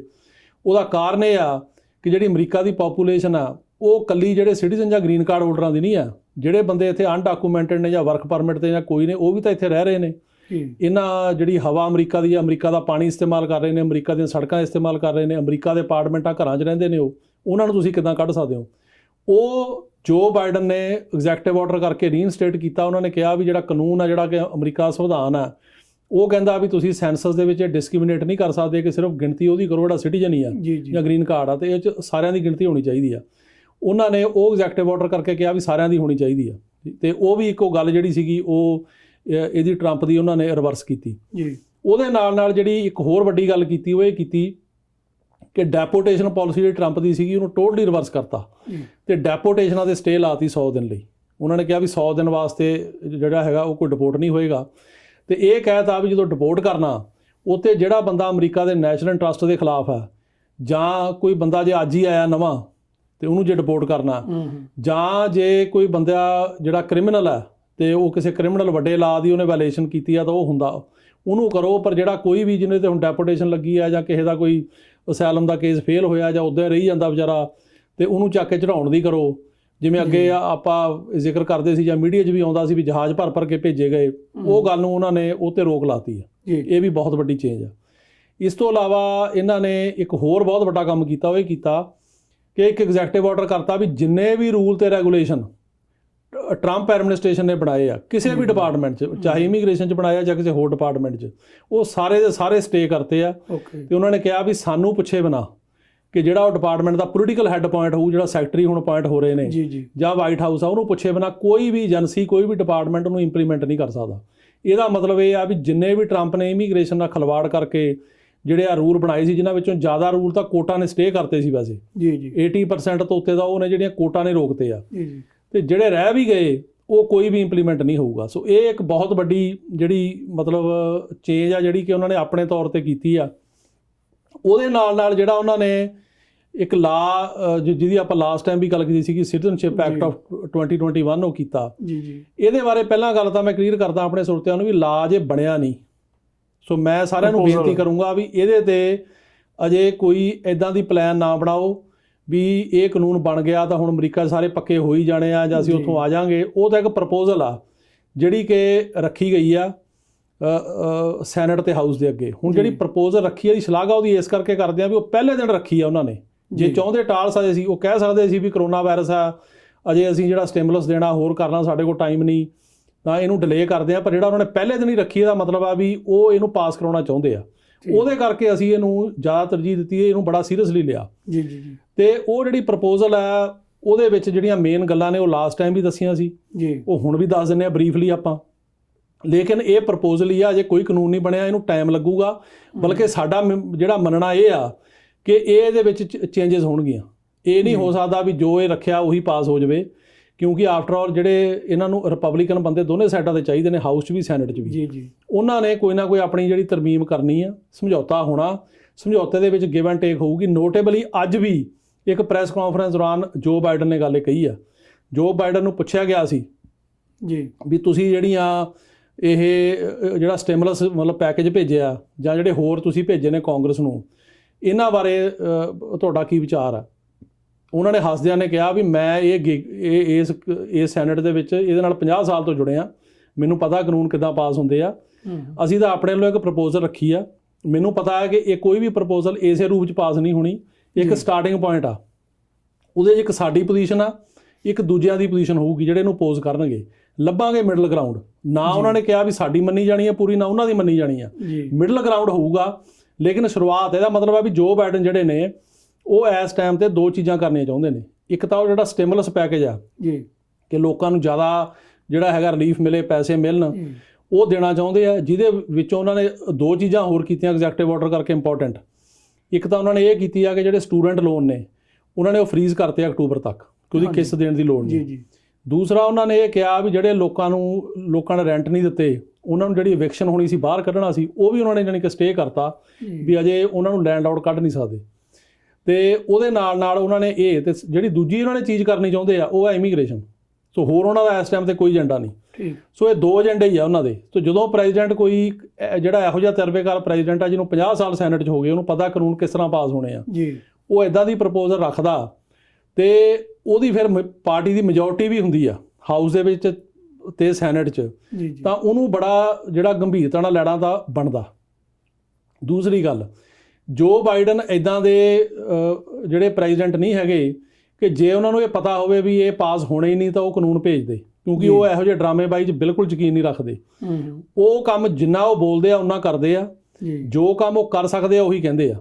ਤੇ ਉਹਨਾਂ ਨੇ ਜੇ ਇਹ ਦੋ ਪ੍ਰਪੋਜ਼ਲਾਂ ਭੇਜੀਆਂ ਨੇ ਤਾਂ ਉਹਨਾਂ ਨੂੰ ਲੱਗਦਾ ਵੀ ਇਹਨਾਂ ਨੂੰ ਕਿਸੇ ਨਾ ਕਿਸੇ ਰੂਪ ਦੇ ਵਿੱਚ ਮੈਂ ਪਾਸ ਕਰਾ ਸਕਦਾ। ਇਹੀ ਉਹਨਾਂ ਨੇ ਅੱਜ ਗੱਲ ਕਹੀ ਆ। ਉਹਨਾਂ ਨੇ ਕਿਹਾ ਮੈਂ ਕਦੇ ਨਹੀਂ ਇਹ ਗੱਲ ਮੰਨਦਾ ਵੀ ਮੈਨੂੰ 50 ਸਾਲ ਹੋ ਗਏ ਸੈਨੇਟ ਦੇ ਵਿੱਚ ਤੇ ਮੈਂ ਇਹ ਨਹੀਂ ਮੰਨਦਾ ਵੀ ਜੋ ਮੈਂ ਭੇਜਿਆ ਉਹੀ ਪਾਸ ਹੋ ਜਾਊਗਾ। ਮੈਂ ਇਹ ਮੰਨਦਾ ਵੀ ਇਹ ਮੇਰੀ ਪੋਜੀਸ਼ਨ ਆ ਜਾਂ ਮੇਰੀ ਸਰਕਾਰ ਦੀ ਵੀ ਇੱਦਾਂ ਹੋਣਾ ਚਾਹੀਦਾ। ਹੁਣ ਜਿਹੜੇ ਬੰਦੇ ਨਹੀਂ ਇਹਨੂੰ ਉੱਥੇ ਲਾਈਕ ਕਰਦੇ ਲੀਡਰ, ਉਹ ਆਪਣੀ ਪੋਜੀਸ਼ਨ ਦੱਸਣ ਵੀ ਉਹ ਕੀ ਸੋਚਦੇ ਆ ਵੀ ਕੀ ਹੋਣਾ ਚਾਹੀਦਾ, ਤੇ ਅਸੀਂ ਇੱਕ ਮਿਡਲ ਗਰਾਊਂਡ ਲੱਭਾਂਗੇ ਤੇ ਇਹਨੂੰ ਪਾਸ ਕਰਾਂਗੇ। ਉਹ ਕਹਿੰਦੇ ਆ ਪਾਸ ਇਹ ਹੋਣਗੇ, ਪਰ ਉਹ ਕਿਸ ਰੂਪ 'ਚ ਹੋਣਗੇ ਇਹਦੇ ਵਾਸਤੇ ਉਹ ਕਹਿੰਦੇ ਆ ਵੀ ਇੱਕ ਗਰਾਊਂਡ ਲੱਭਿਆ ਜਾਊ ਜੋ ਕਿ ਹਮੇਸ਼ਾ ਜਿਹੜਾ ਹੈਗਾ ਤਰੀਕਾ ਉਹੀ ਜਿਹੜਾ ਹਮੇਸ਼ਾ ਉਹਨਾਂ ਨੇ ਇਹ ਵਰਡ ਸੀਗੇ ਵੀ ਪਾਸ ਹੋਣ ਦਾ। ਕਿਉਂਕਿ ਉਹਨੂੰ ਪੁੱਛਿਆ ਗਿਆ ਵੀ ਤਰੀਕਾ ਕੀ ਆ, ਕੀ ਪਾਸ ਹੋਣਗੇ, ਉਹ ਕਹਿੰਦੇ ਵੀ ਤਰੀਕਾ ਉਹੀ ਜਿਹੜਾ ਹਮੇਸ਼ਾ ਅਪਣਾਇਆ ਗਿਆ ਸੈਨੇਟ ਦੇ ਹਾਊਸ 'ਚ। ਉਹ ਇਹ ਆ ਕਿ ਉਹ ਜਿਹੜੇ ਵਿਰੋਧੀ ਨੇ ਉਹ ਆਪਣਾ ਰੱਖਣਗੇ, ਅਸੀਂ ਆਪਣਾ ਰੱਖਾਂਗੇ, ਉਹਦੇ ਵਿੱਚੋਂ ਇੱਕ ਮਿਡਲ ਗਰਾਊਂਡ ਲੱਭ ਕੇ ਤੇ ਪਾਸ ਕਰਾਵਾਂਗੇ। ਹੁਣ ਕਿਉਂਕਿ ਦੋ ਹੀ ਪ੍ਰਪੋਜ਼ਲਾਂ ਨੇ, ਇੱਥੋਂ ਲੱਗਦਾ ਵੀ ਇਹ ਬਿੱਲ ਹੋਣਗੇ। ਪਰ ਮੈਂ ਆਪਣੇ ਸਰੋਤਿਆਂ ਨੂੰ ਇਹ ਅਗਾਹ ਕਰਨਾ ਚਾਹੁੰਦਾ ਵੀ ਜਿਹੜੀਆਂ ਉਹਨਾਂ ਨੇ ਰੱਖੀਆਂ ਨੇ ਪ੍ਰਪੋਜ਼ਲ, ਹੋ ਸਕਦਾ ਇਹ ਸਾਰੀਆਂ ਇਸੇ ਰੂਪ 'ਚ ਪਾਸ ਨਾ ਹੋਣ, ਇਹਨਾਂ ਨੂੰ ਥੋੜ੍ਹਾ ਰਿਸਟ੍ਰਿਕਟ ਕੀਤਾ ਜਾਵੇ। ਪਰ ਜੋ ਵੀ ਹੋਊਗਾ ਉਹ ਹੁਣ ਨਾਲੋਂ ਬੈਟਰ ਹੋਊਗਾ ਕਿ ਇੱਕ ਜਾਣੀ ਕਿ ਇਹ ਵਧੀਆ ਸਟੈਪ ਹੋਊਗਾ। ਹੁਣ ਇਹਦੇ ਵਿੱਚ ਜਿਹੜੀਆਂ ਚਾਰ ਗੱਲਾਂ ਮੇਨ ਰੱਖੀਆਂ ਉਹਨਾਂ ਨੇ, ਉਹਨਾਂ ਬਾਰੇ ਆਪਾਂ ਸੰਖੇਪ 'ਚ ਦੱਸ ਦਈਏ, ਆਪਾਂ ਰੀਕੈਪ ਕਰ ਦਈਏ ਲਾਸਟ ਨਾਲੋਂ। ਪਹਿਲੀ ਉਹਨਾਂ ਨੇ ਗੱਲ ਇਹ ਰੱਖੀ ਆ ਵੀ ਜਿਹੜੇ ਬੰਦੇ ਜਨਵਰੀ 1, 2021 ਤੋਂ ਪਹਿਲਾਂ ਅਮਰੀਕਾ ਦੇ ਵਿੱਚ ਆਏ ਆ, ਰਹਿ ਰਹੇ ਆ, ਉਹਨਾਂ ਨੂੰ 5 ਸਾਲਾਂ ਬਾਅਦ ਗ੍ਰੀਨ ਕਾਰਡ ਮਿਲੂਗਾ ਤੇ 8 ਸਾਲਾਂ ਬਾਅਦ ਸਿਟੀਜ਼ਨਸ਼ਿਪ। ਉਸ ਤੋਂ ਪਹਿਲਾਂ ਉਹਨਾਂ ਨੂੰ ਜਿਹੜੇ ਆ ਉਹ ਵਰਕ ਪਰਮਿਟ ਮਿਲਣਗੇ, ਆਉਣ ਜਾਣ ਦੀ ਪਰਮਿਸ਼ਨ ਮਿਲੂਗੀ। ਫਿਰ ਉਹਨਾਂ ਨੂੰ ਜਿਹੜੇ 5 ਸਾਲਾਂ ਬਾਅਦ ਸਾਰੇ ਜਿਹੜੇ ਬੈਕ ਟੈਕਸਿਸ ਪੇ ਜਿਹੜੇ ਕਰਨੇ ਪੈਣਗੇ, ਫਾਈਨ ਪੇ ਕਰਨੇ ਪੈਣਗੇ, ਬੈਕਗਰਾਊਂਡ ਚੈੱਕ ਹੋਣਗੇ ਵੀ ਕ੍ਰਿਮੀਨਲ ਤਾਂ ਨਹੀਂ ਹੈਗੇ। ਤੇ ਫਿਰ ਉਹਨਾਂ ਨੂੰ ਗ੍ਰੀਨ ਕਾਰਡ ਦੇ ਸਿਟੀਜ਼ਨਸ਼ਿਪ ਮਿਲੂਗੀ। ਪਹਿਲਾਂ ਤਾਂ ਇਹ ਆ। ਉਹਦੇ ਨਾਲ ਹੀ ਜੁੜਦਾ ਇਹ ਆ ਕਿ ਜਿਹੜਾ ਕੋਈ ਬੰਦਾ ਟਰੰਪ ਨੇ ਡਿਪੋਰਟ ਕੀਤਾ ਇੱਥੋਂ 17 ਤੋਂ ਬਾਅਦ, ਜੇ ਉਹ ਬੰਦਾ ਅਮਰੀਕਾ 'ਚ ਰਿਹਾ, ਉਹਦਾ ਟਾਈਮ ਫਰੇਮ ਅਜੇ ਨਿਸ਼ਚਿਤ ਨਹੀਂ ਕੀਤਾ, ਉਹ ਕੀਤਾ ਜਾਊਗਾ ਵੀ ਕਿੰਨੀ ਦੇਰ ਉਹ ਰਿਹਾ ਹੋਣਾ ਚਾਹੀਦਾ ਤੇ ਕਿਹੜੇ ਗਰਾਊਂਡ ਤੇ ਉਹ ਡਿਪੋਰਟ ਹੋਇਆ। ਜੇ ਉਹਦੇ ਵਿੱਚ ਉਹ ਫਿੱਟ ਕਰਦਾ ਤਾਂ ਉਹ ਬੰਦਾ ਵੀ ਗ੍ਰੀਨ ਕਾਰਡ ਲੈਣ ਦਾ ਹੱਕਦਾਰ ਹੋਊਗਾ, ਉਹ ਆਪਣੀ ਕੰਟਰੀ 'ਚੋਂ ਲੈ ਕੇ ਆ ਸਕਦਾ। ਤੀਸਰਾ, ਜਿਹੜਾ ਪੋਲੀਟੀਕਲ ਅਸਾਈਲਮ ਦੇ ਕੇਸ ਨੇ ਉਹਨਾਂ ਦਾ ਹੁਣ ਦਾ ਵੀ ਆ ਕੇ ਵਿਦਨ 1 ਈਅਰ ਕਰਨੇ ਪੈਂਦੇ ਨੇ। ਜੇ 1 ਸਾਲ 'ਚ ਨਾ ਕਰੋ ਤਾਂ ਤੁਸੀਂ ਵਿਦਹੋਲਡਿੰਗ ਤੇ ਜਿਹੜੀ ਰਿਲੀਫ ਅੰਡਰ ਕੈਟ ਕਰ ਸਕਦੇ ਹੋ, ਪਰ ਅਸਾਈਲਮ ਨਹੀਂ ਕਰ ਸਕਦੇ। ਉਹ ਇਹਨਾਂ ਨੇ ਕਹਿਤਾ ਵੀ ਸਾਲ ਦੀ ਬਾਰ ਖਤਮ ਹੋਣੀ ਚਾਹੀਦੀ, ਜਿਹਨੂੰ ਆਏ ਨੂੰ 2 3 4 ਸਾਲ ਵੀ ਹੋ ਗਏ ਉਹ ਵੀ ਅਸਾਈਲਮ ਕਰ ਸਕਦਾ, ਤੇ ਉਹਦੀ ਕੋਈ ਸਾਲ ਦੀ ਬਾਰ ਨਹੀਂ ਹੋਊਗੀ। ਅਗਲਾ, ਉਹਨਾਂ ਨੇ ਇਹ ਕਿਹਾ ਇਸ ਐਕਟ ਦੇ ਵਿੱਚ ਵੀ ਜਿਹੜੇ ਯੂ ਵੀਜ਼ਾ ਤੇ ਡਾਇਵਰਸਿਟੀ ਵੀਜ਼ਾ ਨੇ ਉਹਨਾਂ ਦੇ ਜਿਹੜੇ ਨੰਬਰਸ ਵਧਾਉਣੇ ਚਾਹੀਦੇ ਨੇ, ਕਿਉਂਕਿ ਉਹ ਨੰਬਰ ਬੜੇ ਘੱਟ ਨੇ। ਹੁਣ ਇਸ ਟਾਈਮ ਤੇ ਯੂ ਵੀਜ਼ੇ ਸਿਰਫ 10,000 ਨੰਬਰ ਨੇ, ਉਹ ਵਧਾ ਕੇ 30 ਹੋਣੇ ਚਾਹੀਦੇ ਆ। ਤੇ ਜਿਹੜਾ ਡਾਇਵਰਸਿਟੀ ਵੀਜ਼ਾ ਉਹਦੇ ਵੀ ਘੱਟ ਵਧਣੇ ਚਾਹੀਦੇ ਆ। ਉਹਦੇ ਨਾਲ ਇਹ ਕਿਹਾ ਵੀ ਜਿਹੜੇ ਦੂਜੀਆਂ ਕੈਟੇਗਰੀਆਂ ਨੇ ਜਿਨ੍ਹਾਂ ਤੇ ਹੁਣ ਬੈਨ ਲਾਇਆ ਟਰੰਪ ਨੇ, ਜਿਵੇਂ ਕਿ US ਸਿਟੀਜ਼ਨ ਦੇ ਜਿਹੜੇ ਹੈਗੇ ਮਤਲਬ ਭੈਣ ਭਰਾ ਦਾ ਅਪਲਾਈ ਕੀਤਾ, F4 ਕੈਟੇਗਰੀ ਹੋ ਗਈ, ਮਾਂ-ਬਾਪ ਦਾ ਕੀਤਾ ਆ, ਮਾਂ-ਬਾਪ ਨੇ ਆਪਣੇ ਮੈਰਿਡ ਬੱਚਿਆਂ ਦਾ ਕੀਤਾ, ਇੱਦਾਂ ਦਾ ਉਹਨਾਂ ਕੈਟੇਗਰੀਆਂ ਦੇ ਜਿਹੜੇ ਵੀਜ਼ਾ ਨੰਬਰ ਵਧਾਏ ਜਾਣਗੇ। ਪਲੱਸ ਜਿਹੜੇ ਬੰਦਿਆਂ ਨੂੰ ਬਹੁਤ ਦੇਰ ਹੋ ਗਈ, ਉਹ ਇੱਕ ਇੱਦਾਂ ਦੀ ਪ੍ਰੋਵੀਜ਼ਨ ਬਣਾਈ ਜਾਵੇਗੀ ਕਿ ਉਹ ਬੰਦੇ ਉੱਥੋਂ ਵਰਕ ਪਰਮਿਟ 'ਤੇ ਇੱਥੇ ਆ ਸਕਦੇ ਨੇ, ਇੱਥੇ ਆਏ ਕੰਮ ਕਰ ਸਕਦੇ ਨੇ, ਤੇ ਜਦੋਂ ਫਿਰ ਉਹਨਾਂ ਦੀ ਵਾਰੀ ਆਊਗੀ ਇੱਥੇ ਪੱਕੇ ਹੋ ਸਕਦੇ ਆ, ਵੀ ਉੱਥੇ ਵੇਟ ਕਰਨ ਦੀ ਬਜਾਏ। ਸੋ ਇਹ ਜਿਹੜੀਆਂ ਬੜੀਆਂ ਬੋਲਡ ਜਿਹੜੀਆਂ ਪ੍ਰੋਵੀਜ਼ਨਸ ਨੇ। ਹੁਣ ਇਹਨਾਂ ਪ੍ਰੋਵੀਜ਼ਨ ਦੇ ਨਾਲ ਇੱਕ ਹੋਰ ਪ੍ਰੋਵੀਜ਼ਨ ਆ ਕਿ ਕੋਈ ਵੀ ਪ੍ਰੈਜ਼ੀਡੈਂਟ ਜਿਹੜਾ ਉਹ ਧਰਮ ਦੇ ਆਧਾਰ 'ਤੇ ਕਿਸੇ ਮੁਲਕ ਦੇ ਲੋਕਾਂ 'ਤੇ ਬੈਨ ਨਹੀਂ ਲਾ ਸਕਦਾ। ਤੇ ਇਹ ਜਿਹੜੀਆਂ ਪ੍ਰੋਵੀਜ਼ਨ ਨੇ, ਇਹ ਤਾਂ ਤੁਸੀਂ ਮਤਲਬ ਸਮਝ ਲਓ ਵੀ ਇਹ ਜਾਣੀ ਕਿ ਇਹਨਾਂ ਦੀ ਪੋਜੀਸ਼ਨ ਆ ਗੌਰਮੈਂਟ ਦੀ। ਦੂਜੇ ਪਾਸੇ ਪੋਜੀਸ਼ਨ ਹੋਊਗੀ ਕਿ ਬਿਲਕੁਲ ਹੀ ਨਹੀਂ, ਇਹ ਹੋ ਹੀ ਨਹੀਂ ਸਕਦਾ। ਹੁਣ ਇਹਦਾ ਮਿਡਲ ਗਰਾਊਂਡ ਲੱਭਿਆ ਜਾਊਗਾ। ਹੁਣ ਇਹਦੇ ਵਿੱਚ ਉਹ ਹੁਣ ਜਿਹੜਾ ਊਠ ਹੈਗਾ ਉਹ ਕਿਸ ਕਰਵਟ ਬੈਠਦਾ, ਇਹ ਦੇਖਣ ਵਾਲੀ ਗੱਲ ਆ। ਪਰ ਕਿਉਂਕਿ ਇਹਨਾਂ ਦੀ ਮੈਜੋਰਟੀ ਆ, ਉਹਦੇ ਕਰਕੇ ਜਿਹੜੀ ਕਿ ਇਹਨਾਂ ਦੀ ਆਪੋਜੀਸ਼ਨ ਆ, ਉਹਨੂੰ ਇਹਨਾਂ ਦੀ ਗੱਲ ਵੀ ਸੁਣਨੀ ਪੈਣੀ ਆ। ਉਹ ਨਾ ਤੇ ਨਹੀਂ ਗੱਲ ਆਉਣੀ, ਉਹ ਨਾ ਤੋਂ ਤੁਰਨਗੇ, ਇਹ ਇੱਥੋਂ ਤੁਰਨਗੇ, ਤੇ ਬਾਕੀ ਮਿਡਲ ਗਰਾਊਂਡ ਦੇ ਵਿੱਚ ਇਹ ਗੱਲ ਜਿਹੜੀ ਮੁੱਕੂਗੀ ਉਸ ਰੂਪ 'ਚ ਬਿੱਲ ਪਾਸ ਹੋਣਗੇ। ਉਹ ਅਸੀਂ ਫਿਰ ਜਾਣਕਾਰੀ ਦੇਵਾਂਗੇ ਵੀ ਫਾਈਨਲ ਵਰਜਨ ਕੀ ਆ, ਲਾ ਉਹਨੇ ਬਣਨਾ, ਇੰਪਲੀਮੈਂਟ ਉਹਨੇ ਹੋਣਾ, ਅਜੇ ਤਾਂ ਇਹੀ ਆ। ਸੋ ਇਹਦੀ ਬੇਸ ਤੇ ਅਜੇ ਤੁਸੀਂ ਇਹ ਵਿਊ ਨਾ ਬਣਾਇਓ। ਮੈਂ ਆਪਣੇ ਸਰੋਤਿਆਂ ਨੂੰ ਬੇਨਤੀ ਕਰਦਾ ਵੀ ਇਹੀ ਚਾਰੇ ਗੱਲਾਂ ਇੰਪਲੀਮੈਂਟ ਹੋਣਗੀਆਂ, ਵੀ ਇੱਥੇ ਜਿਹੜਾ ਬੰਦਾ ਆਇਆ 20 ਤੋਂ ਦੇ ਐਂਡ ਤੱਕ ਉਹ ਪੱਕਾ ਜ਼ਰੂਰ ਹੋਊਗਾ, ਜਾਂ ਉਹਦੇ ਨਾਲ ਜਿਹੜੇ ਇੰਡੀਆ ਚਲੇ ਗਏ ਡਿਪੋਰਟ ਹੋ ਗਏ ਟਰੰਪ ਦੇ ਦੌਰਾਨ 17 18 19 'ਚ, ਉਹ ਵੀ ਵਾਪਸ ਆਉਣਗੇ, ਜਾਂ ਅਸਾਈਲਮ ਦਾ ਬਾਹਰ ਵੀ ਹਟੂ। ਮਤਲਬ ਇੱਦਾਂ ਦੀਆਂ ਚੀਜ਼ਾਂ ਜਿਹੜੀਆਂ ਨੇ ਉਹ ਲਿਖੀਆਂ ਨੇ, ਇਹਦੇ ਵਿੱਚ ਹੋ ਸਕਦਾ ਕੋਈ ਸੋਧ ਹੋਵੇ, ਹੋ ਸਕਦਾ ਕੋਈ ਸ਼ਰਤਾਂ ਲਾਈਆਂ ਜਾਣ। ਇਸ ਤਰ੍ਹਾਂ ਵੀ ਹੁੰਦਾ ਵੀ ਪ੍ਰੈਜ਼ੀਡੈਂਟ ਆਪਣੇ, ਜੇ ਨਹੀਂ ਵੀ ਕਾਨੂੰਨ ਬਣਦਾ, ਪ੍ਰੈਜ਼ੀਡੈਂਟ ਆਪਣੇ ਤੌਰ ਤੇ ਵੀ ਕੋਈ ਐਗਜ਼ੈਕਟਿਵ ਆਰਡਰ ਕਰ ਸਕਦੇ ਆ। ਦੇਖੋ, ਐਗਜ਼ੈਕਟਿਵ ਆਰਡਰ ਕਰ ਸਕਦੇ ਆ ਤੇ ਉਹ ਕਰ ਰਹੇ ਨੇ, ਕੀਤੇ ਵੀ ਆ। ਪਰ ਜਿਹੜੇ ਇਹ ਬੰਦੇ ਪੱਕੇ ਕਰਨ ਦਾ ਜਾਂ ਹੋਰ ਹੁੰਦਾ, ਉਹ ਪ੍ਰੈਜ਼ੀਡੈਂਟ ਨਹੀਂ ਕਰ ਸਕਦਾ। ਪ੍ਰੈਜ਼ੀਡੈਂਟ ਜਿਹੜਾ ਹੈਗਾ ਉਹ ਜਿਵੇਂ ਹੁਣ ਉਹਨਾਂ ਨੇ ਹੁਣ ਕੀਤਾ ਵੀ ਡੈਪੂਟੇਸ਼ਨਾਂ ਰੋਕਤੀਆਂ, ਉਹ ਰੋਕ ਸਕਦੇ ਆ, ਉਹਨਾਂ ਨੇ ਰੋਕੀਆਂ ਨੇ। ਤੇ ਉਹਨਾਂ ਨੇ ਹੁਣ ਇਹ ਕਿਹਾ ਵੀ ਸਾਡੀ ਜਿਹੜੀ ਹੋਊਗੀ ਡੈਪੂਟੇਸ਼ਨ ਪਾਲਿਸੀ, ਉਹ ਇਹ ਨਹੀਂ ਹੋਊਗੀ ਵੀ ਜਿਹੜਾ ਆਇਆ ਚੱਕ ਕੇ ਵਾਪਸ ਭੇਜ ਦਿਓ। ਅਸੀਂ ਉਹਨਾਂ ਨੂੰ ਭੇਜਾਂਗੇ ਜਿਹੜੇ ਬੰਦੇ ਨੈਸ਼ਨਲ ਸਿਕਿਉਰਿਟੀ ਨੂੰ ਥ੍ਰੈਟ ਹੋਣਗੇ, ਜਾਂ ਕ੍ਰਿਮੀਨਲ ਟਾਈਪ ਦੇ ਹੋਣਗੇ, ਕਿਸੇ ਗੈਂਗ ਮੈਂਬਰ ਹੋਣਗੇ ਜਾਂ ਇੱਦਾਂ ਦੇ ਉਹ। ਲੇਕਿਨ ਜਿਹੜਾ ਪ੍ਰੈਜ਼ੀਡੈਂਟ ਆ, ਉਹਦੇ ਕੋਲ ਇਹ ਅਥਾਰਟੀ ਨਹੀਂ ਹੈਗੀ ਵੀ ਸਾਰਿਆਂ ਨੂੰ ਪੱਕਾ ਕਰ ਦੇਵੇ ਅਮਰੀਕਾ 'ਚ। ਉਹ ਜਿਹੜੀ ਸਿਰਫ US ਕਾਂਗਰਸ ਹੀ ਲਾ ਬਣਾ ਕੇ ਕਰ ਸਕਦੀ ਹੈ। ਉਹ ਨਾਲੇ ਪੱਕੇ ਤੌਰ ਤੇ ਹੋ ਜਾਊਗਾ। ਹਾਂ, ਉਹਨਾਂ ਨੂੰ ਟੈਂਪਰੇਰੀ 6 ਮਹੀਨੇ ਲਈ ਕਰਦੇ ਆ, ਉਹ ਪੱਕੇ ਤੌਰ ਤੇ ਕਾਨੂੰਨ ਬਣ ਜਾਊਗਾ। ਇਹ ਜਿਹੜਾ ਹੁੰਦਾ ਇਹਦੇ 'ਚ ਉਹ ਜਿਵੇਂ ਹੁਣ ਡਾਕਾ ਦਾ ਆ, ਡਾਕਾ ਵੀ ਇੱਕ ਐਗਜ਼ੈਕਟਿਵ ਆਰਡਰ ਆ। ਲੇਕਿਨ ਉਹਦੇ ਅੰਡਰ ਉਹਨਾਂ ਨੇ ਓਬਾਮਾ ਨੇ ਕੀਤਾ, ਉਹਨੂੰ ਆ ਕੇ ਜਿਹੜਾ ਸੀਗਾ ਟਰੰਪ ਨੇ ਰੋਕਤਾ, ਕੋਈ ਕਾਨੂੰਨ ਨਹੀਂ ਸੀ ਬਣਿਆ। ਹੁਣ ਇਹ ਚਾਹੁੰਦੇ ਆ ਇਸੇ ਲਾ ਥੱਲੇ ਜਿਹੜਾ ਆਹ ਆਪਾਂ ਲਾ ਦੀ ਗੱਲ ਕਰ ਰਹੇ ਹਾਂ ਵੀ 4 ਗੱਲਾਂ ਤਾਂ ਇਹ ਹੋ ਗਈਆਂ, 2 ਗੱਲਾਂ ਇਹਦੇ 'ਚ ਹੋਰ ਆ ਇਸੇ ਕਾਨੂੰਨ 'ਚ। ਉਹ 'ਚ ਇਹ ਹੈਗੀਆਂ ਵੀ ਇੱਕ ਤਾਂ ਜਿਹੜੇ ਡਾਕਾ ਵਾਲੇ ਆ ਉਹਨਾਂ ਨੂੰ ਇਮੀਡੀਏਟ ਗ੍ਰੀਨ ਕਾਰਡ ਦਿੱਤਾ ਜਾਊਗਾ, ਕਿਉਂਕਿ ਆਲਰੇਡੀ ਉਹ ਵਰਕ ਪਰਮਿਟ ਸਟੇਟਸ ਤੇ ਨੇ। ਦੂਜਾ ਇਹ ਆ ਵੀ ਜਿਹੜੇ ਐਗਰੀਕਲਚਰ ਵਰਕਰ ਨੇ, ਜਿਹੜੇ ਖੇਤਾਂ 'ਚ ਕੰਮ ਕਰਦੇ ਨੇ, ਉਹਨਾਂ ਨੂੰ ਗ੍ਰੀਨ ਕਾਰਡ ਦਿੱਤਾ ਜਾਊਗਾ। ਤੇ ਉਹਦੇ ਨਾਲ ਜਿਹੜੇ TPS ਨੇ, ਜਿਹੜੇ ਕਿ ਟੈਂਪਰੇਰੀ ਪ੍ਰੋਟੈਕਟਡ ਸਟੇਟਸ ਤੇ ਨੇ, ਉਹ 'ਚ ਇੰਡੀਆ ਦੇ ਬੰਦੇ ਨਹੀਂ ਹੈਗੇ, ਉਹ 'ਚ ਲਾਈਬੇਰੀਆ ਜਾਂ ਹੋਰਾਂ ਕੰਟਰੀਆਂ ਦੇ ਆ, ਉਹ ਵੀ ਪੱਕੇ ਹੋਣਗੇ। ਸੋ ਮੈਨੂੰ ਇਹ ਲੱਗਦਾ ਵੀ ਇਹਦਾ ਜਿਹੜਾ ਅੰਤ ਨੂੰ ਕੰਪਰੋਮਾਈਜ਼ ਹੋਊਗਾ ਡਾਕਾ ਵਾਲਿਆਂ ਤੇ ਜਿਹੜੇ ਐਗਰੀਕਲਚਰ ਵਰਕਰ ਆ, ਇਹਨਾਂ ਤੇ ਇਤਰਾਜ਼ ਨਹੀਂ ਹੋਣਾ ਕਿਸੇ ਨੂੰ, ਇਹ ਮੰਨੀ ਜਾਊਗੀ ਗੱਲ। ਜਿਹੜਾ ਝਗੜਾ ਪੈਣਾ ਉਹ ਜਿਹੜੇ ਇੱਥੇ ਬੰਦੇ 2020 ਤੋਂ ਪਹਿਲਾਂ ਦੇ ਰਹਿ ਰਹੇ ਆ ਉਹਨਾਂ ਦੇ ਪੈਣਾ, ਵੀ ਉਹਨਾਂ ਨੂੰ ਪੱਕੇ ਕਰਨ ਤੇ। ਸੋ ਉਹਦੇ ਬਾਰੇ ਮੈਨੂੰ ਲੱਗਦਾ ਵੀ ਸ਼ਾਇਦ ਕੋਈ ਇਹਨਾਂ ਨੂੰ ਕੰਪਰੋਮਾਈਜ਼ ਕਿਸੇ ਕਿਸਮ ਦਾ ਕਰਨਾ ਪਵੇ, ਜਾਂ ਟਾਈਮ ਫਰੇਮ ਵਧਾਉਣਾ ਪਵੇ ਵੀ ਗ੍ਰੀਨ ਕਾਰਡ 5 ਤੋਂ 8 ਸਾਲ ਦੀ ਜਾਂ 10 ਸਾਲ 'ਚ ਮਿਲਣਗੇ, ਜਾਂ ਕਿਵੇਂ ਮਿਲਣਗੇ। ਜਾਂ ਉਹਨਾਂ ਨੂੰ ਇਹ ਵੀ ਕਹਿ ਸਕਦੇ ਵੀ ਜਿਹੜੇ ਬੰਦੇ ਦੇ ਟਾਈਜ਼ ਨੇ ਅਮਰੀਕਾ ਦੇ ਨਾਲ, ਜਿਵੇਂ ਕਿ ਭਰਾ ਭੈਣ ਸਿਟੀ ਦੇ ਨਾਲ, ਬੱਚਾ ਸਿਟੀ ਦੇ ਨਾਲ, ਉਹ ਹੋਣਗੇ, ਇੱਦਾਂ ਦਾ ਕੋਈ ਕੰਪਰੋਮਾਈਜ਼ ਹੋਊਗਾ। ਤੇ ਜਿਹੜੀ ਅਸਾਈਲਮ ਦੀ 1 ਈਅਰ ਵਾਲੀ ਬਾਰ ਆ, ਉਹ ਵੀ ਹਟ ਸਕਦੀ ਆ। ਉਹਦੇ ਤੇ ਵੀ ਮੇਰਾ ਨਹੀਂ ਖਿਆਲ ਵੀ ਕਿਸੇ ਨੂੰ ਐਡਾ ਇਤਰਾਜ਼ ਹੋਊਗਾ ਉੱਤੇ। ਉਹਦਾ ਇੱਕ ਟੈਕਨੀਕਲ ਆ, ਉਹ ਵੀ ਹਟਾਈ ਜਾ ਸਕਦੀ ਆ। ਜ਼ਿਆਦਾ ਜਿਹੜਾ ਇਹ 'ਚ ਜਿਹੜਾ ਡਿਸਪਿਊਟ ਹੋਣਾ, ਉਹ ਹੋਣਾ ਜਿਹੜੇ ਸਾਰੇ ਬੰਦੇ 20 ਤੋਂ ਪਹਿਲਾਂ ਦੇ 20 ਦਸੰਬਰ ਤੋਂ ਪਹਿਲਾਂ ਆਏ ਆ, ਉਹਨਾਂ ਨੂੰ ਪੱਕੇ ਕਰਨਾ। ਉਹਦੇ ਉੱਤੇ ਹੁਣ ਰਿਪਬਲਿਕਨ ਪਾਰਟੀ ਕਹਿ ਰਹੀ ਵੀ ਤਾਂ ਐਮਨੈਸਟੀ ਆ, ਅਸੀਂ ਨਹੀਂ ਮੰਨਣਾ। ਲੇਕਿਨ ਦੇਖਾਂਗੇ ਕੀ ਹੁੰਦਾ, ਪਰ ਕਿਉਂਕਿ ਮੈਜੋਰਟੀ ਹੈਗੀ ਆ ਤੇ 2 ਹੀ ਪੀਸ ਰੱਖੇ ਇਹਨਾਂ ਲੈਜਿਸਲੇਸ਼ਨ ਦੇ ਇਸ ਟਾਈਮ ਤੇ, ਇੱਕ ਹੈਗਾ ਸਟਿਮੂਲਸ ਤੇ ਇੱਕ ਇਹ, ਇਸ ਤੋਂ ਇਲਾਵਾ ਹੋਰ ਕੋਈ ਨਹੀਂ। ਤਾਂ ਹੋ ਸਕਦਾ ਵੀ ਆ ਜਿਹੜੇ ਅਗਲੇ 6 ਮਹੀਨੇ ਨੇ ਇਹਦੇ ਵਿੱਚ ਬਾਈਡਨ ਇਹਨੂੰ ਕਿਸੇ ਨਾ ਕਿਸੇ ਤਰੀਕੇ ਨਾਲ ਪਾਸ ਕਰਾ ਜਾਣ। ਸੋ ਵੀ ਹੋਪ ਕਿ ਹੋਵੇ। ਬਾਕੀ ਜਿਹੜਾ ਐਗਜ਼ੈਕਟਿਵ ਆਰਡਰ ਨੇ ਉਹ ਕਰ ਹੀ ਰਹੇ ਨੇ, ਉਹਨਾਂ ਨੇ ਜਿੰਨੀਆਂ ਵੀ ਟਰੰਪ ਦੀਆਂ ਪਾਲਿਸੀ ਸੀਗੀਆਂ ਉਹ ਸਾਰੀਆਂ ਹੀ ਰਿਵਰਸ ਕਰਤੀਆਂ। ਸੋ ਇਹ ਬਹੁਤ ਹੀ ਵੱਡਾ ਸ਼ਲਾਘਾਯੋਗ ਕਦਮ ਹੈ ਜੋ ਕਿ ਉਹਨਾਂ ਨੇ ਕੀਤਾ ਤੇ ਉਹਦੇ ਸਾਲ ਕੀਤਾ। ਸਪੈਸ਼ਲ ਕੋਈ ਸੈਸ਼ਨ ਬੈਠਦਾ ਇਧਰੋਂ ਕਿ ਸਿੱਧਾ ਹੀ ਕਦੇ ਵੀ ਹੋ ਸਕਦਾ ਇਹ ਬਿੱਲ ਪਾਸ ਜਿਹੜੇ ਹੈਗੇ? ਨਹੀਂ, ਇਸ ਤਰ੍ਹਾਂ ਹੋਏਗਾ। ਇਹ ਜਿਹੜਾ ਬਿੱਲ ਹੈਗਾ ਇਹ ਜਿਹੜਾ ਹਾਊਸ ਦੇ ਵਿੱਚ ਤੇ ਸੈਨੇਟ ਦੇ ਵਿੱਚ ਜਿਹੜੀ ਹਾਊਸ ਦੀ ਲੀਡਰਸ਼ਿਪ ਹੈ, ਮੈਜੋਰਟੀ ਲੀਡਰ ਆ, ਉਹ ਰੱਖਦਾ ਏਜੰਡੇ ਤੇ। ਕਿਉਂਕਿ ਜਿਹੜਾ ਉਹਦਾ ਏਜੰਡਾ ਉਹਨੇ ਸੈੱਟ ਕਰਨਾ ਹੁੰਦਾ। ਜਿਹੜਾ ਹੁਣ ਸੈਨੇਟ ਦਾ ਏਜੰਡਾ ਉਹ ਸੈਨੇਟ ਦੇ ਮੈਜੋਰਟੀ ਲੀਡਰ ਨੇ ਸੈੱਟ ਕਰਨਾ। ਜੇ ਤਾਂ ਮੈਜੋਰਟੀ ਲੀਡਰ ਹੁੰਦਾ ਰਿਪਬਲਿਕਨ, ਉਹਨੇ ਆਪਣੇ ਏਜੰਡੇ ਤੇ ਲਿਆਉਣਾ ਹੀ ਨਹੀਂ ਸੀ ਇਹ। ਹੁਣ ਕਿਉਂਕਿ ਜਿਹੜੇ ਸ਼ੂਮਰ ਨੇ ਉਹ ਬਣ ਗਏ ਨੇ ਹਾਊਸ ਦੇ ਜਿਹੜੇ ਹੈਗੇ ਮੈਜੋਰਟੀ ਲੀਡਰ ਰਿਪਬਲਿਕਨ, ਜਿਹੜੇ ਹੈਗੇ ਆਪਣੇ ਡੈਮੋਕ੍ਰੈਟ, ਤੇ ਜਿਹੜੇ ਰਿਪਬਲਿਕਨ ਸੀ ਉਹ ਹਟ ਗਏ ਨੇ। ਹੁਣ ਡੈਮੋਕ੍ਰੈਟਿਕ ਪਾਰਟੀ ਦਾ ਮੈਜੋਰਟੀ ਲੀਡਰ ਹੋਣ ਕਰਕੇ ਇਹ ਜਿਹੜਾ ਬਿੱਲ ਹੈ ਇਹਨੂੰ ਸੈਨੇਟ ਦੇ ਵਿੱਚ ਰੱਖਿਆ ਜਾਊਗਾ ਬਕਾਇਦਾ। ਉਹਦੇ ਵਿੱਚ ਕੋਈ ਟਾਈਮ ਫਰੇਮ ਹੈ ਤਾਂ ਕੋਈ ਟਾਈਮ ਫਰੇਮ ਨਹੀਂ ਹੁੰਦਾ, ਪਰ ਉਹ ਮੇਰਾ ਖਿਆਲ 2-3 ਮਹੀਨੇ 'ਚ ਰੱਖਣਗੇ। ਉਹਨੇ ਕਿਹਾ, ਜਿਵੇਂ ਹੁਣ ਪ੍ਰੈਜ਼ੀਡੈਂਟ ਨੇ ਕਿਹਾ 100 ਦਿਨ 'ਚ ਰੱਖੋ, ਉਹਦੀ ਗੱਲ ਮੰਨਣੀ ਪੈਣੀ ਹੈ ਦੋਨਾਂ। ਜੀ ਹਾਊਸ ਦੇ ਵਿੱਚ ਤਾਂ ਇਹ ਪਾਸ ਹੋ ਜਾਊਗਾ। ਹਾਊਸ ਤਾਂ ਮੈਨੂੰ ਲੱਗਦਾ ਐਵੇਂ ਹੀ ਪਾਸ ਹੋ ਸਕਦਾ ਜਿੱਦਾਂ ਦਾ ਹੈਗਾ ਇਹ। ਹਾਊਸ 'ਚ ਇਹਨਾਂ ਦੀ ਇੰਨੀ ਕੁ ਮੈਜੋਰਟੀ ਹੈਗੀ ਆ ਵੀ ਇਹਨੂੰ ਕਿਸੇ ਨੇ ਕੁਝ ਨਹੀਂ ਕਰਨਾ। ਪਰ ਜਿਹੜੀ ਸੈਨੇਟ ਆ ਉਹਦੇ ਵਿੱਚ ਚੱਕਰ ਪੈਣਾ। ਸੋ ਸੈਨੇਟ ਦੇ ਵਿੱਚ ਹੋ ਸਕਦਾ ਇਹਨੂੰ ਮੋਡੀਫਾਈ ਵੀ ਕਿਸੇ ਤਰੀਕੇ ਨਾਲ ਕੀਤਾ ਜਾਵੇ ਤੇ ਪਰ ਇਹ ਪਾਸ ਹੋਣ ਦੀ ਉਮੀਦ ਹੈਗੀ ਆ। ਪਰ ਇਹ ਕਿਸ ਰੂਪ 'ਚ ਹੁੰਦਾ, ਕੀ ਇਹਦੇ ਵਿੱਚੋਂ ਕੱਢਿਆ ਜਾਂਦਾ, ਪਾਇਆ ਜਾਂਦਾ, ਇਹ ਕਹਿ ਨਹੀਂ ਸਕਦੇ। ਪਰ ਜੇ ਹੁਣ ਜਿਹੜੇ ਪ੍ਰੈਜ਼ੀਡੈਂਟ ਬਾਈਡਨ ਇਸ ਗੱਲ ਤੇ ਜਿੱਦ ਰਹਿਣ ਮੈਂ ਕਰਨਾ ਹੀ ਕਰਨਾ, ਤਾਂ ਕਰਾ ਸਕਦੇ ਨੇ ਬਿਲਕੁਲ ਉਸੇ ਤਰ੍ਹਾਂ ਜਿਵੇਂ ਓਬਾਮਾ ਨੇ ਹੈਲਥ ਕੇਅਰ ਪਾਸ ਕਰਾਈ ਸੀ। ਉਹ ਵੀ ਉਦੋਂ ਬੜਾ ਔਖਾ ਸੀ ਕਰਾਉਣਾ, ਪਰ ਉਹ ਕਰਾ ਗਿਆ ਸੀ। ਇਸੇ ਤਰ੍ਹਾਂ ਹੀ ਜੇ ਪਿੱਛੇ ਪੈ ਜਾਣ ਤਾਂ ਇਮੀਗ੍ਰੇਸ਼ਨ ਨੂੰ ਕਰ ਸਕਦੇ ਆ, ਤੇ ਇਹਨਾਂ ਨੂੰ ਬੜਾ ਤਜਰਬਾ ਤੇ ਉਮੀਦ ਹੈਗੀ ਆ। ਬਾਕੀ ਇਹ ਕਿਸ ਫਾਰਮ 'ਚ ਹੁੰਦਾ, ਇਸੇ ਕਰਕੇ ਮੈਂ ਬਾਰ-ਬਾਰ ਅਪੀਲ ਕਰਦਾ ਸਰੋਤਿਆਂ ਨੂੰ ਵੀ ਜੋ ਰੱਖਿਆ ਗਿਆ ਉੱਤੇ ਨਾ ਜਾਓ, ਵੀ ਇਹ ਹੋ ਤਾਂ ਸਾਰੇ ਪੱਕੇ ਹੋ ਜਾਣੇ, ਆਹ ਹੋ ਜਾਣਾ। ਇਹ ਤੁਸੀਂ ਅਜੇ ਇਹਨੂੰ ਪਾਸ ਹੋਣ ਦਿਓ, ਉਸ ਤੋਂ ਬਾਅਦ ਅਸੀਂ ਦੱਸਾਂਗੇ ਤੁਹਾਨੂੰ। ਸਰਦਾਰ ਜਸਪ੍ਰੀਤ ਸਿੰਘ ਜੀ, ਥੈਂਕ ਯੂ ਤੁਹਾਡਾ। ਤੁਸੀਂ ਤੇ ਬਹੁਤ ਜ਼ਿਆਦਾ ਸਾਨੂੰ ਜਿਹੜੀ ਸਾਡੇ ਦਰਸ਼ਕਾਂ ਨੂੰ ਜਾਣਕਾਰੀ ਦਿੱਤੀ ਆ। ਤੇ ਆਪਾਂ ਦੂਜਾ ਐਪੀਸੋਡ ਸ਼ੁਰੂ ਕਰਨ ਜਾ ਰਹੇ ਹਾਂ ਜਿਹਦੇ ਵਿੱਚ ਇਮੀਗ੍ਰੇਸ਼ਨ ਬਾਬਤ ਸਾਡੇ ਜਿਹੜੇ ਸਰੋਤੇ ਆ ਉਹ ਸਵਾਲ ਪੁੱਛਦੇ ਆ। ਤੇ ਸਰੋਤਿਆਂ ਨੂੰ ਮੈਂ ਇੱਕ ਵਾਰੀ ਦੱਸ ਦੇਣਾ ਚਾਹੁੰਦਾ ਕਿ ਸਾਡਾ ਜਿਹੜਾ YouTube ਚੈਨਲ ਉਹ ਵੀ ਤੁਸੀਂ ਜ਼ਰੂਰ ਸਬਸਕ੍ਰਾਈਬ ਕਰੋ, ਪੰਜਾਬ ਮੇਲ USA। ਪਹਿਲਾ ਸਵਾਲ ਹੈ ਜੀ, NVC ਤੇ ਸਪਾਊਸ ਦੀ ਇੰਟਰਵਿਊ ਆਈ ਸੀ, ਦੇਰ ਬਹੁਤ ਲੱਗ ਰਹੀ ਹੈ। ਕੋਈ ਐਗਜ਼ੈਕਟਿਵ ਆਰਡਰ ਕੋਈ ਹੈ ਇਸ ਤਰ੍ਹਾਂ, ਕੋਈ ਬਾਈਡਨ ਸਾਹਿਬ ਨੇ ਕੀਤਾ ਵੀ ਇਹ ਜਲਦੀ ਹੋ ਜਾਏਗਾ?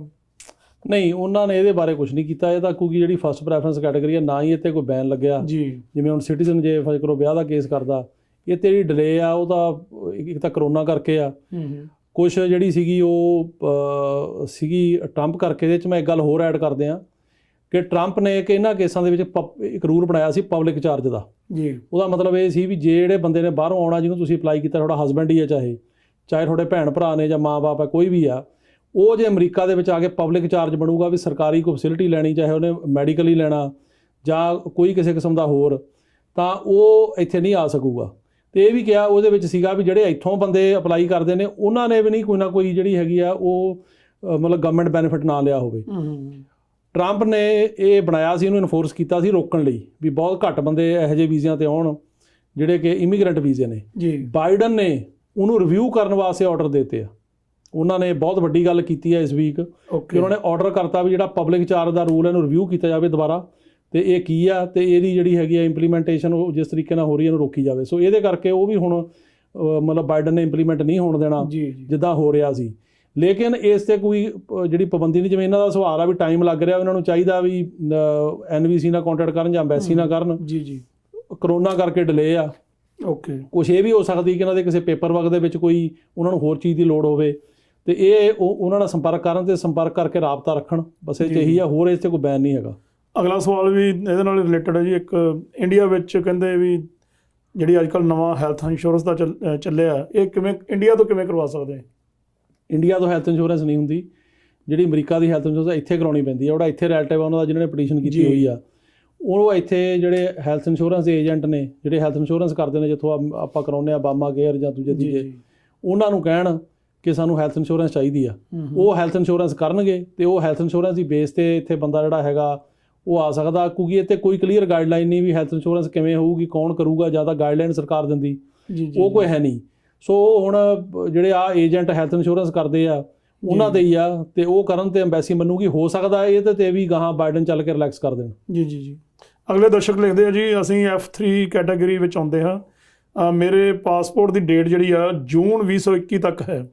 ਸਾਡੇ ਪੇਪਰ USA ਤੋਂ ਬੰਬੇ ਆ ਗਏ ਹਨ। 31 ਮਾਰਚ ਨੂੰ ਇਮੀਗ੍ਰੇਸ਼ਨ ਓਪਨ ਹੁੰਦੀ ਹੈ, ਤਾਂ ਮੈਨੂੰ ਮੇਰੇ ਪਾਸਪੋਰਟ ਨੂੰ ਰਿਨਿਊ ਕਰਾਉਣ ਦੀ ਪ੍ਰੋਬਲਮ ਤਾਂ ਨਹੀਂ ਆਏਗੀ? ਜੇ ਮੈਂ ਆਪਣਾ ਪਾਸਪੋਰਟ ਰਿਨਿਊ ਕਰਵਾ ਲਵਾਂ ਤਾਂ ਦੁਬਾਰਾ ਪੇਪਰ ਭੇਜਣ ਦੀ ਪ੍ਰੋਬਲਮ ਤਾਂ ਨਹੀਂ ਆਏਗੀ? ਦੇਖੋ, ਇਹ ਤਾਂ ਜਿਹਨਾਂ ਦਾ ਐਕਸਪਾਇਰ ਹੁੰਦਾ ਤਾਂ ਰਿਨਿਊ ਕਰਾਉਣਾ ਚਾਹੀਦਾ, ਕਿਉਂਕਿ ਐਮਬੈਸੀ ਹੀ ਦੱਸੂਗੀ ਕਿ ਉਹਨਾਂ ਦੀਆਂ ਕੀ ਗਾਈਡਲਾਈਨਸ ਨੇ। ਜਦੋਂ ਹੁਣ ਖੁੱਲ੍ਹਦੇ ਆ ਫਰਜ਼ ਕਰੋ, ਕਿਉਂਕਿ ਅਜੇ ਬਾਈਡਨ ਨੇ ਕੋਈ ਐਗਜ਼ੈਕਟਿਵ ਆਰਡਰ ਨਹੀਂ ਕੀਤਾ ਉਹ 31 ਮਾਰਚ ਨੂੰ ਜਿਹੜਾ ਇਹਨੇ ਬੈਨ ਵਧਾਇਆ ਸੀ ਉਹਨੂੰ ਖਤਮ ਕਰਨ ਦਾ। ਸੋ ਮੈਨੂੰ ਲੱਗਦਾ ਸ਼ਾਇਦ ਉਹ ਕਰਨ ਵੀ ਨਾ, ਤੇ 31 ਮਾਰਚ ਤੱਕ ਬੈਨ ਰਹੂਗਾ। ਉਸ ਤੋਂ ਬਾਅਦ ਉਹ ਵਧਾਉਂਦੇ ਨਹੀਂ ਇਹਨੂੰ ਤੇ ਇਹ ਫਿਰ ਆਪਣੇ ਆਪ ਹੀ ਖਤਮ ਹੋ ਜਾਊਗਾ। ਹੁਣ ਅਪ੍ਰੈਲ ਤੋਂ ਬਾਅਦ ਜਿਹੜੇ ਵੀਜ਼ੇ ਦੀ ਪ੍ਰੋਸੈਸਿੰਗ ਰੁਕੀ ਸੀ, ਕੁਛ ਉਦੋਂ ਕਰੋਨਾ ਦੇ ਵੀ ਜਿਹੜੀ ਹੈਗੀ ਆ ਉਹ ਜਿਹੜੀ ਵੈਕਸੀਨੇਸ਼ਨ ਵਗੈਰਾ ਮਤਲਬ ਹੁਣ ਨਾਲੋਂ ਜ਼ਿਆਦਾ ਲੱਗ ਜੂਗੀ ਅਪ੍ਰੈਲ ਮਈ 'ਚ, ਤੇ ਉਹਦੇ ਕਰਕੇ ਵੀ ਜ਼ਿਆਦਾ ਡੇਟਾ ਆਉਣਗੀਆਂ। ਤਾਂ ਇਹਨਾਂ ਨੂੰ ਚਾਹੀਦਾ ਵੀ ਉਹ ਅੰਬੈਸੀ ਨਾਲ ਸੰਪਰਕ ਰੱਖਣ, ਜੋ ਅੰਬੈਸੀ ਦੀਆਂ ਗਾਈਡਲਾਈਨਸ ਨੇ ਕਿ ਕਿੰਨੀ ਦੇਰ ਦਾ ਪਾਸਪੋਰਟ ਵੈਲਿਡ ਹੋਵੇ, ਉਹਦੇ ਅਕੋਰਡਿੰਗ ਇਹਨਾਂ ਨੂੰ ਕਰਨਾ ਪੈਣਾ। ਅਗਲੇ ਦਰਸ਼ਕ ਲਿਖਦੇ ਆ ਜੀ, ਸਾਡਾ ਕੋਈ ਜਾਣਕਾਰ ਫਰਵਰੀ 2020 'ਚ ਕੰਧ ਟੱਪਦਾ, ਮਤਲਬ ਬਾਰਡਰ ਤੋਂ ਕੰਧ ਟੱਪਦਾ ਫੜਿਆ ਗਿਆ ਸੀ। ਉਹਦਾ ਕੀ ਬਣੇਗਾ? ਡਿਪੋਰਟ ਕੀਤਾ ਜਾਏਗਾ ਜਾਂ ਫਿਰ ਬੌਂਡ ਭਰ ਕੇ ਕੈਂਪ ਤੋਂ ਬਾਹਰ ਕੱਢਿਆ ਜਾਵੇਗਾ? ਬਾਈਡਨ ਸਾਹਿਬ ਦਾ ਕੋਈ ਇਸ ਤਰ੍ਹਾਂ ਦਾ ਕੋਈ ਐਗਜ਼ੈਕਟਿਵ ਆਰਡਰ ਹੈ? ਨਹੀਂ, ਬਾਈਡਨ ਸਾਹਿਬ ਦੇਖੋ, ਉਹਨਾਂ ਨੇ ਇਸ ਗੱਲ ਤੇ ਗੱਲ ਕਲੀਅਰ ਕੀਤੀ ਆ ਵੀ ਸਾਡੀ ਜਿਹੜੇ ਬਾਰਡਰ ਟੱਪ ਕੇ ਆਉਣ ਉਹਨਾਂ ਦੇ ਕੋਈ ਨਰਮੀ ਨਹੀਂ ਜੀ, ਕਿਉਂਕਿ ਉਹ ਸਰਕਾਰ ਇਹ ਨਹੀਂ ਚਾਹੁੰਦੀ ਇਹ ਇੰਪ੍ਰੈਸ਼ਨ ਦੇਣਾ ਕਿ ਬਾਰਡਰ ਖੁੱਲ੍ਹ ਗਿਆ ਅਮਰੀਕਾ ਦਾ। ਤੇ ਮੈਨੂੰ ਇਹ ਲੱਗਦਾ ਕਿ ਜਿਹੜੀ ਟਰੰਪ ਵਾਲੀ ਪਾਲਿਸੀ ਸੀਗੀ ਵੀ ਫੜ ਕੇ ਭੇਜਣ ਦੀ, ਉਹ ਜਾਰੀ ਰਹੇਗੀ। ਕਿਉਂਕਿ ਜੇ ਉਹ ਜਾਰੀ ਨਾ ਰਹੀ ਤਾਂ ਜਿਹੜਾ ਇਹਨਾਂ ਨੇ ਬਿੱਲ ਪਾਸ ਕਰਨਾ ਇਹ ਵੀ ਨਹੀਂ ਹੋਣਾ ਇੱਥੇ, ਕਿਉਂਕਿ ਫਿਰ ਜਿਹੜਾ ਮੇਨ ਆਬਜੈਕਸ਼ਨ ਹੀ ਇਹ ਲੱਗ ਰਿਹਾ, ਜਿਹੜਾ ਹੁਣ ਸੈਨੇਟ ਦੇ ਵਿੱਚ ਕਈ ਰਿਪਬਲਿਕਨ ਇਸ ਬਿੱਲ ਦੇ ਉਲਟ ਬੋਲ ਰਹੇ ਨੇ ਜਾਂ ਰਿਪਬਲਿਕਨ ਕਾਂਗਰਸ 'ਚ, ਉਹ ਇਹ ਕਹਿ ਰਹੇ ਆ ਕਿ ਦੇਖੋ ਜੀ, ਜੇ ਇੰਨੇ ਬੰਦੇ ਪੱਕੇ ਕਰਤੇ ਤਾਂ ਇਹ ਮੈਸੇਜ ਆਊਗਾ ਵੀ ਅਮਰੀਕਾ ਦਾ ਬੜਾ ਢਿੱਲਾ ਤੇ ਗਾਂਹ ਨੂੰ ਉਨੇ ਹੀ ਹੋਰ ਆ ਜਾਣਗੇ। ਤੇ ਇਹ ਮੈਨੂੰ ਲੱਗਦਾ ਵੀ ਜਿਹੜੀ ਟਰੰਪ ਨੇ ਸਖਤੀ ਬਾਰਡਰ ਤੇ ਕੀਤੀ ਆ ਉਹ ਰਹੂਗੀ। ਉਹਨੂੰ ਇਹ ਨਹੀਂ ਕਰਨਗੇ। ਸੋ ਇਸ ਕਰਕੇ ਜਿਹੜਾ ਕੋਈ ਬੰਦਾ ਆਏਗਾ ਉਹ ਮੈਨੂੰ ਨਹੀਂ ਲੱਗਦਾ ਵੀ ਅਜੇ ਇਮੀਡੀਏਟ ਦੇ ਵਿੱਚ ਇਹ ਰਿਲੈਕਸੇਸ਼ਨ ਤਾਂ ਮੈਨੂੰ ਲੱਗਦਾ ਸ਼ਾਇਦ ਬੱਚਿਆਂ ਲਈ ਹੋਵੇ, ਕਿ ਜਿਹੜੇ ਹੁਣ ਬੰਦੇ ਬੱਚਿਆਂ ਨਾਲ ਆਉਂਦੇ ਆ ਜਾਂ ਜਿਹੜੇ ਛੋਟੀ ਉਮਰ ਦੇ ਆਉਂਦੇ ਆ, ਉਹ ਟਰੰਪ ਨੇ ਤਾਂ ਉਹਨਾਂ ਨੂੰ ਵੀ ਨਹੀਂ ਛੱਡਿਆ। ਉਹ ਵੀ ਜਿਵੇਂ ਮਾਂ-ਬਾਪ ਡਿਪੋਰਟ ਕਰਤੇ ਸੀ, ਬੱਚੇ ਇੱਥੇ 300-400 ਹੈਗੇ ਆ, ਉਹਨਾਂ ਦਾ ਕੁਝ ਨਹੀਂ ਚਾਹੀਦਾ। ਈਵਨ ਉਹਨਾਂ ਨੇ ਕੋਈ ਮਤਲਬ ਫਰਕ ਨਹੀਂ ਕੀਤਾ ਵੀ ਕੋਈ ਬੰਦਾ ਇਕੱਲਾ ਆਇਆ ਕਿ ਬੱਚਿਆਂ ਨਾਲ ਆਇਆ। ਲੇਕਿਨ ਬਾਈਡਨ ਕਿਉਂਕਿ ਨਰਮ ਹੈਗੇ ਨੇ ਇਸ ਗੱਲ 'ਚ, ਨਾਲੇ ਉਹ ਵੀ ਜ਼ਿਆਦਾ ਜਿਹੜੀ ਹਿਊਮਨ ਰਾਈਟ ਨੂੰ ਮੰਨਣ ਵਾਲੇ ਨੇ, ਇਹ ਸ਼ਾਇਦ ਜਿਹੜੇ ਕੋਈ ਬੱਚਿਆਂ ਨਾਲ ਆਉਂਦੇ ਆ ਉਹਨਾਂ ਨਾਲ ਲੀਨੀਅੰਸੀ ਵਰਤਣ, ਇਹ ਹੋ ਸਕਦਾ। ਪਰ ਜਿਹੜਾ ਉੱਦਾਂ ਹੀ ਆਉਂਦਾ ਇਕੱਲਾ, ਕੋਈ ਫਰਜ਼ ਕਰੋ ਆ ਗਿਆ, ਉਹ ਮੈਨੂੰ ਨਹੀਂ ਲੱਗਦਾ ਵੀ ਉਹਦੇ ਪਾਲਿਸੀ 'ਚ ਕੋਈ ਫਰਕ ਹੋਊਗਾ। ਉਹ ਜਿਹੜੀ ਸਖਤੀ ਹੈ ਜਾਂ ਡੈਪੂਟੇਸ਼ਨ ਆ, ਇਹ ਉਸੇ ਤਰ੍ਹਾਂ ਹੀ ਜਾਰੀ ਰਹਿ ਸਕਦੀ ਹੈ ਜਿਵੇਂ ਕਿ ਟਰੰਪ ਵੇਲੇ ਸੀਗੀ। ਅਗਲੇ ਸਵਾਲ ਦਾ ਜਵਾਬ ਵੀ ਮੈਨੂੰ ਲੱਗਦਾ ਨਾਲ ਹੀ ਤੁਸੀਂ ਆਲਰੇਡੀ ਦੇ ਚੁੱਕੇ ਹੋ। ਅਗਲਾ ਸਵਾਲ ਹੀ ਇਹੀ ਹੈ ਜੀ, ਜਿਹੜੇ ਲੋਕ ਕੈਂਪ ਤੋਂ ਡਿਪੋਰਟ ਹੋ ਕੇ ਗਏ ਆ, ਇਹ ਉਹਨਾਂ ਬਾਰੇ ਕੋਈ ਪਲਾਨ ਹੈ ਕੋਈ ਅੱਗੇ? ਨਹੀਂ, ਆਪਾਂ ਹੁਣ ਦੱਸ ਚੁੱਕੇ ਹਾਂ ਪਹਿਲਾਂ ਵੀ ਜਿਹੜਾ ਕਾਨੂੰਨ ਰੱਖਿਆ ਹੈਗਾ ਸਿਟੀਜ਼ਨਸ਼ਿਪ ਐਕਟ ਆਫ 2021, ਇਹਦੇ ਵਿੱਚ ਇੱਕ ਪ੍ਰੋਵੀਜ਼ਨ ਆ ਵੀ ਜਿਹੜੇ ਬੰਦੇ ਇੱਥੇ 20 ਤੋਂ ਪਹਿਲਾਂ ਆਏ ਸੀਗੇ ਤੇ 17 ਤੋਂ ਬਾਅਦ ਉਹ ਬੰਦੇ 17 ਤੋਂ ਲੈ ਕੇ 20 ਦੇ ਵਿੱਚ ਡਿਪੋਰਟ ਹੋਏ ਆ, ਤੇ ਉਹਨਾਂ ਨੂੰ ਵੀ ਅਸੀਂ ਗ੍ਰੀਨ ਕਾਰਡ ਦੇ ਸਕਦੇ ਹਾਂ। ਤੇ ਲੇਕਿਨ ਅੱਗੇ ਇਹ ਨਹੀਂ ਹੈਗੀ ਉਹ 'ਚ ਕਲੈਰਿਟੀ ਵੀ ਉਹ ਬੰਦਾ ਕਿੰਨੀ ਦੇਰ ਇੱਥੇ ਰਿਹਾ ਹੋਵੇ ਜਾਂ ਡਿਪੋਰਟ ਕਿਵੇਂ ਹੋਇਆ। ਤੇ ਇਹ ਜੇ ਤਾਂ ਇਹ ਕਾਨੂੰਨ ਇਸੇ ਤਰ੍ਹਾਂ ਪਾਸ ਹੁੰਦਾ ਤਾਂ ਆ ਸਕਦੇ ਆ, ਪਰ ਮੈਨੂੰ ਲੱਗਦਾ ਵੀ ਜੇ ਕੰਪਰੋਮਾਈਜ਼ 'ਚ ਗੱਲ ਚਲੀ ਗਈ ਤਾਂ ਹੋ ਸਕਦਾ ਇਹ ਪ੍ਰੋਵੀਜ਼ਨ ਕੱਢਣੀ ਪਵੇ ਉਹ 'ਚੋਂ। ਸੋ ਅਜੇ ਇਹਦੇ ਬਾਰੇ ਕੁਝ ਨਹੀਂ ਕਿਹਾ ਜਾ ਸਕਦਾ, ਕਿਉਂਕਿ ਸਵਾਲ ਹੈ ਕਿ ਨਾ ਜਿਹੜੇ ਐਗਜ਼ੈਕਟਿਵ ਆਰਡਰਸ ਬਾਰੇ ਬਹੁਤ ਜ਼ਿਆਦਾ ਲੋਕਾਂ ਨੇ ਪੁੱਛੇ। ਅਗਲਾ ਸਵਾਲ ਵੀ ਇਹਦੇ ਨਾਲ ਰਿਲੇਟਡ ਆ ਕਿ B1 B2 ਵੀਜ਼ੇ 'ਤੇ ਅਸੀਂ USA 'ਚ ਰਹਿ ਰਹੇ ਹਾਂ, ਅਤੇ ਜੇ ਅਸੀਂ ਇੱਥੇ ਰਹਿ ਜਾਈਏ ਤਾਂ ਬਾਈਡਨ ਦੇ ਨਵੇਂ ਐਗਜ਼ੈਕਟਿਵ ਆਰਡਰ ਜਿਹੜੇ ਹੋਏ ਆ ਉਹਦੇ ਹਿਸਾਬ ਨਾਲ ਸਾਨੂੰ ਇੱਥੇ ਰਹਿਣ ਦੀ ਪਰਮਿਸ਼ਨ ਮਿਲ ਜੂਗੀ? ਨਹੀਂ, ਕਿਉਂਕਿ ਬਾਈਡਨ ਨੇ ਕੋਈ ਇੱਦਾਂ ਦਾ ਐਗਜ਼ੈਕਟਿਵ ਆਰਡਰ ਨਹੀਂ ਕੀਤਾ ਵੀ ਉਹਨੇ ਇੱਥੇ ਜਿਹੜੇ ਬੰਦਾ ਓਵਰਸਟੇ ਕੀਤਾ ਉਹਨੂੰ ਕੋਈ ਪਰਮਿਸ਼ਨ ਦਿੱਤੀ ਹੈ ਰਹਿਣ ਲਈ। ਉਹ ਤਾਂ ਉਹਨਾਂ ਨੇ ਤਾਂ ਐਗਜ਼ੈਕਟਿਵ ਆਰਡਰ ਉਹ ਕੀਤੇ ਨੇ ਜਿਹੜੇ ਟਰੰਪ ਨੇ ਇਮੀਗ੍ਰੇਸ਼ਨ ਦੇ ਕਾਨੂੰਨ ਦੇ ਨਾਲ ਖਿਲਵਾੜ ਕੀਤੀ ਸੀ। ਟਰੰਪ ਨੇ ਕੀ ਕੀਤਾ, ਜਿਹੜਾ ਇਮੀਗ੍ਰੇਸ਼ਨ ਦਾ ਲਾਅ ਬਣਿਆ ਉਹ ਲਾਅ ਦੇ ਉਲਟ ਜਾ ਕੇ ਐਗਜ਼ੈਕਟਿਵ ਆਰਡਰ ਕੀਤੇ। ਚਾਹੇ ਉਹ ਅਸੈਲਮ ਦਾ, ਇੱਥੇ ਐਵੇਂ ਅਸੈਲਮ ਨਹੀਂ ਮਿਲਦਾ ਜਾਂ ਅਪਲਾਈ ਹੁੰਦਾ, ਬਕਾਇਦਾ ਕਾਨੂੰਨ ਬਣਿਆ ਅਮਰੀਕਾ ਦਾ, ਉਹਦੇ ਅੰਡਰ ਅਪਲਾਈ ਹੁੰਦਾ। ਟਰੰਪ ਨੇ ਉਹਨਾਂ ਕਾਨੂੰਨਾਂ ਨੂੰ ਜਿਹੜਾ ਹੈਗਾ ਉਹ ਛਿੱਕੇ ਦੇ ਟੰਗ ਕੇ ਐਗਜ਼ੈਕਟਿਵ ਆਰਡਰ ਕੀਤੇ, ਇਸੇ ਕਰਕੇ ਕੋਰਟਾਂ ਨੇ ਸਟੇ ਕੀਤੇ ਆ। ਪਰ ਬਾਈਡਨ ਨੇ ਕੋਈ ਇਹੋ ਜਿਹਾ ਐਗਜ਼ੈਕਟਿਵ ਆਰਡਰ ਕੀਤਾ ਨਹੀਂ ਹੈਗਾ, ਨਾ ਉਹਨੇ ਕਰਨਾ ਵੀ ਉਹ ਕਹਿ ਦੇਵੇ ਵੀ ਜਿਹੜਾ ਓਵਰਸਟੇ ਕੀਤਾ ਪੱਕਾ ਹੋ ਗਿਆ। ਬਾਕੀ ਜਿਹੜਾ ਕਾਨੂੰਨ ਦੀ ਗੱਲ ਆ, ਇਹ ਜਿੰਨੀ ਦੇਰ ਤੱਕ ਬਣਦਾ ਨਹੀਂ ਉਨੀ ਦੇਰ ਤੱਕ ਆਪਾਂ ਇਹ ਨਹੀਂ ਕਹਿ ਸਕਦੇ ਵਿੱਚ ਕਿਹੜੀ ਕੈਟੇਗਰੀ ਆਉ, ਕਿਹੜੀ ਉਹ ਰੱਖੀਆਂ ਉਹਨਾਂ ਨੇ ਆਪਣੇ ਵੱਲੋਂ ਹੋਣੀਆਂ ਚਾਹੀਦੀਆਂ, ਪਰ ਜ਼ਰੂਰੀ ਨਹੀਂ ਵੀ ਫਾਈਨਲ ਫਾਰਮ ਦੇ ਵਿੱਚ ਉਹ ਰਹਿਣਗੀਆਂ। ਰਾਈਟ। ਅਗਲਾ ਸਵਾਲ ਸਾਡੇ ਦਰਸ਼ਕ ਪੁੱਛ ਰਹੇ ਆ ਜੀ ਕਿ ਅਸੈਲਮ ਕੇਸ ਦਾ ਫਸਟ ਟਾਈਮ ਵਰਕ ਪਰਮਿਟ ਕਿੰਨੇ ਟਾਈਮ 'ਚ ਅਪਲਾਈ ਕਰ ਸਕਦੇ ਹਾਂ? ਤੇ ਪਹਿਲਾਂ ਕਹਿੰਦੇ ਵੀ 180 ਦਿਨ 'ਚ ਹੁੰਦਾ ਸੀ, ਤੇ ਕੀ ਉਹ ਇਹ 365 ਦਿਨ ਦਾ ਕੋਈ ਹੈ, ਕੋਈ ਹਿਸਾਬ ਇਹਦਾ ਕੋਈ? ਦੇਖੋ ਅੱਗੇ ਪਹਿਲਾਂ ਜਿਹੜਾ ਲਾਜ ਸੀਗਾ ਉਹ ਤਾਂ 180 ਦਿਨ ਹੀ ਆ। ਜਿਵੇਂ ਆਪਾਂ ਗੱਲ ਕਰਦੇ ਹਟੇ ਆ ਕਿ ਟਰੰਪ ਨੇ ਕਾਨੂੰਨ ਨਾਲ ਖਿਲਵਾੜ ਕੀਤਾ ਤੇ ਉਹਨੇ ਇਹ ਜਿਹੜੇ ਰੂਲ ਸੀਗੇ ਇਹਨਾਂ ਦੇ ਵਿੱਚ ਕਾਫੀ ਫੇਰ ਬਦਲ ਕੀਤਾ ਇਹਨੂੰ ਅਸਾਈਲਮ ਨੂੰ ਰੋਕਣ ਲਈ, ਜੋ ਕਿ ਜਿਹੜਾ ਲਾਅ ਬਣਿਆ ਉਹਦੇ ਉਲਟ ਸੀ। ਇਸੇ ਕਰਕੇ ਕੋਰਟਾਂ ਨੇ ਸਟੇ ਕੀਤੇ ਆ। ਤੇ ਇਹਨੇ ਅਗਸਤ ਤੋਂ ਇਹ ਕਰਤਾ ਸੀਗਾ ਵੀ ਅਗਸਤ ਤੋਂ ਬਾਅਦ ਜਿਹੜਾ ਵੀ ਵਰਕ ਪਰਮਿਟ ਅਪਲਾਈ ਕਰੂਗਾ ਅਗਸਤ 20 ਤੋਂ ਬਾਅਦ ਉਹਨੂੰ 1 ਸਾਲ ਬਾਅਦ ਮਿਲੂਗਾ, ਵੀ 180 ਦੀ ਬਜਾਏ 365 ਦਿਨ ਲੱਗਣਗੇ। ਜਿਹਦੇ ਕੇ ਖਿਲਾਫ ਕੋਰਟ 'ਚ ਕੇਸ ਹੋਇਆ ਤੇ ਕੋਰਟ ਨੇ ਉਹ ਸਟੇ ਕਰਤਾ, ਲੇਕਿਨ ਉਹ ਜਿਹੜੇ ਜਿਨ੍ਹਾਂ ਨੇ ਕੇਸ ਕੀਤਾ ਉਹ 2-3 ਆਰਗੇਨਾਈਜੇਸ਼ਨ ਸੀਗੀਆਂ। ਇੱਕ ਤਾਂ ASAP ਆ ਤੇ ਉਹਨਾਂ ਨੇ ਕੀਤਾ ਸੀ, ਉਹ ਸੈਲੀਆਂ ਦੇ ਜਿਹੜੇ ਰਾਈਟਸ ਨੂੰ ਲੜਨ ਵਾਸਤੇ ਨਾਨ ਪ੍ਰੋਫਿਟ ਆਰਗੇਨਾਈਜੇਸ਼ਨਸ ਨੇ। ਕੋਰਟ ਨੇ ਜਿਹੜੀ ਸਟੇ ਕੀਤੀ ਜਾ ਰਹੀ ਹੈ ਉਹਨਾਂ ਦੇ ਮੈਂਬਰਾਂ ਲਈ ਕੀਤੀ ਆ ਜੀ। ਸੋ ਇਹਦੇ 'ਚ ਜਿਹੜਾ ਤਾਂ ASAP ਦਾ ਮੈਂਬਰ ਬਣ ਜੂ ਤੇ ਉਹਨੂੰ ਤਾਂ 180 ਦਿਨ ਬਾਅਦ ਕਰ ਸਕਦਾ, ਪਰ ਜਿਹੜਾ ਉਹਦਾ ਮੈਂਬਰ ਨਹੀਂ ਉਹਨੂੰ 365 ਦਿਨ ਵੇਟ ਕਰਨੀ ਪਊਗੀ। ਤੇ ਉਹਦੇ 'ਤੇ ਅਜੇ ਜਿਹੜੀ ਹੈਗੀ ਆ ਉਹ ਟਰੰਪ ਨੇ ਜਿਹੜਾ ਕੀਤਾ ਸੀ ਉਹ ਜਿਹੜੀ ਬਾਈਡਨ ਹੈਗਾ ਉਹਨੇ ਕੋਈ ਸਪੈਸੀਫਿਕ ਇੰਸਟਰਕਸ਼ਨ ਜਾਰੀ ਨਹੀਂ ਕੀਤੀ। ਇਹਨਾਂ ਦਾ ਜਦੋਂ ਹੋਮਲੈਂਡ ਸਿਕਿਉਰਿਟੀ ਦਾ ਸੈਕਟਰੀ ਕਨਫਰਮ ਹੋ ਜਾਊਗਾ, ਜਿਵੇਂ ਇਹਨਾਂ ਦੇ ਹੁਣ ਮਤਲਬ ਹੁਣ ਤੱਕ ਜਿਹੜੇ ਹੈਗੇ 2 ਸੈਕਟਰੀ ਕਨਫਰਮ ਹੋ ਚੁੱਕੇ ਆ, ਇੱਕ ਤਾਂ ਹੈਗਾ ਡਿਫੈਂਸ ਦਾ ਤੇ ਇੱਕ ਜਿਹੜਾ ਹੈਗਾ ਟ੍ਰੈਜਰੀ ਦਾ। ਤੇ ਹੁਣ ਹੋਮਲੈਂਡ ਸਿਕਿਉਰਿਟੀ ਦਾ ਤੇ ਜਿਹੜੇ ਹੁਣ ਸੈਕਟਰੀ ਕਨਫਰਮ ਹੋ ਰਹੇ ਆ ਉਹ ਹੋ ਗਿਆ, ਉਹ ਬਣਾਊਗਾ ਗਾਈਡਲਾਈਨ ਕਿ ਕੀ ਆ। ਤੇ ਹੋ ਸਕਦਾ ਉਹ ਆਪਣੇ ਆਪ ਹੀ ਚੇਂਜ ਕਰ ਲੈਣ ਵੀ 180 ਦਿਨ ਜਿਹੜਾ ਉਹ ਕੋਰਟ ਦਾ ਡਾਇਰੈਕਟਿਵ ਨੂੰ ਮੰਨ ਲੈਣ, ਪਰ ਅਜੇ ਇਹੀ ਆ ਵੀ ਜਿਹੜਾ ASAP ਦਾ ਮੈਂਬਰ ਬਣੂਗਾ ਉਹ 180 ਦਿਨ ਬਾਅਦ ਆ, ਜਿਹੜਾ ਉਹਦਾ ਨਹੀਂ ਮੈਂਬਰ ਉਹ 365 ਦਿਨ ਬਾਅਦ। ਜੀ ਜੀ ਜੀ। ਅਗਲਾ ਸਵਾਲ ਹੈ ਜੀ, ਸਾਡੇ ਦਰਸ਼ਕ ਪੁੱਛ ਰਹੇ ਆ ਕਿ ਮੈਰਿਜ ਬੇਸ ਤੇ I-485 ਐਡਜਸਟਮੈਂਟ ਆਫ ਸਟੇਟਸ ਲਗਾਇਆ ਸੀ, 1 ਮਹੀਨੇ ਅਨਆਥੋਰਾਈਜ਼ਡ ਕੰਮ ਕੀਤਾ ਇੱਥੇ, ਇਸ ਦਾ ਕੋਈ ਬੈਡ ਇਫੈਕਟ ਤਾਂ ਨਹੀਂ ਪਏਗਾ? ਬੈਡ ਇਫੈਕਟ ਪੈਣਾ ਚਾਹੀਦਾ ਜੀ, ਕਿਉਂਕਿ ਉਹਦਾ ਰੀਜ਼ਨ ਇਹ ਆ ਕਿ ਤੁਸੀਂ ਤਾਂ ਅਨਆਥੋਰਾਈਜ਼ਡ ਕੰਮ ਕਰਦੇ ਹੋ, ਉਹ 'ਤੇ ਫਿਰ ਉਹ ਜਿਹੜਾ ਹੈਗਾ ਤੁਹਾਡਾ 485 ਨੂੰ ਰੋਕ ਸਕਦੇ ਆ, ਵੇਵਰ ਮੰਗ ਸਕਦੇ ਆ, ਕੁਛ ਹੋਰ ਕਰ ਸਕਦੇ ਆ। ਸੋ ਇਸ ਕਰਕੇ ਇਫੈਕਟ ਪੈ ਵੀ ਸਕਦਾ। ਇਹ 'ਚ ਆਪਾਂ ਇਹ ਨਹੀਂ ਕਹਿ ਸਕਦੇ ਵੀ ਨਹੀਂ ਪਏਗਾ, ਜੋ ਕਿ ਟਾਈਮ ਪੀਰੀਅਡ ਘੱਟ ਹੈ ਮਹੀਨਾ, ਪਰ ਫਿਰ ਵੀ ਕੋਈ ਪਤਾ ਨਹੀਂ ਹੁੰਦਾ। ਜੇ ਕੋਈ ਆਫਿਸਰ ਸਖਤ ਆ ਗਿਆ ਜਿਹਨੇ ਕਰਨਾ ਐਡਜੂਡੀਕੇਟ, ਉਹ ਕਹਿ ਸਕਦਾ ਵੀ ਗਲਤ ਆ। ਜੀ ਜੀ ਜੀ। ਅਗਲਾ ਸਵਾਲ ਹੈ ਜੀ, ਜਿਨ੍ਹਾਂ ਕੋਲ B1 B2 ਵੀਜ਼ਾ ਹੈ ਕੀ ਉਹ USA ਆ ਸਕਦੇ ਆ ਅੱਜ ਕੱਲ੍ਹ?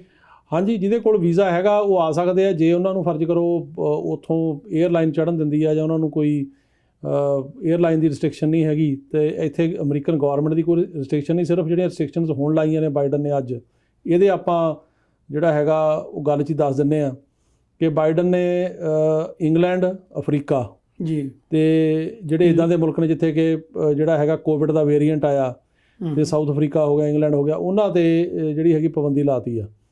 ਤੇ ਜੇ ਹੁਣ ਫਰਜ਼ ਕਰੋ ਇੰਡੀਆ ਉਹਨਾਂ 'ਚ ਹੈ ਨਹੀਂ, ਸੋ ਇੰਡੀਆ ਵਾਲਾ ਬੰਦਾ ਆ ਸਕਦਾ, ਤੇ ਜੇ ਵੀਜ਼ਾ ਵੈਲਿਡ ਆ, ਸਾਰਾ ਕੁਝ ਹੈਗਾ ਤਾਂ ਆ ਸਕਦੇ ਨੇ। ਪਰ ਇੱਕ ਗੱਲ ਇਹਨਾਂ ਨੇ ਕਰਤੀ ਆ ਵੀ ਤੁਹਾਨੂੰ ਉੱਥੋਂ ਕੋਵਿਡ ਟੈਸਟ ਕਰਾ ਕੇ ਆਉਣਾ ਪਏਗਾ ਜੀ, ਤੇ ਉਹ ਕੋਵਿਡ ਟੈਸਟ ਇੱਥੇ ਲੈਣਗੇ ਤੇ ਇੱਥੇ ਆ ਕੇ ਆਪਣੇ ਆਪ ਨੂੰ 2 ਵੀਕ ਜਿਹੜਾ ਕੁਆਰੰਟਾਈਨ ਕਰਨਾ ਪਏਗਾ।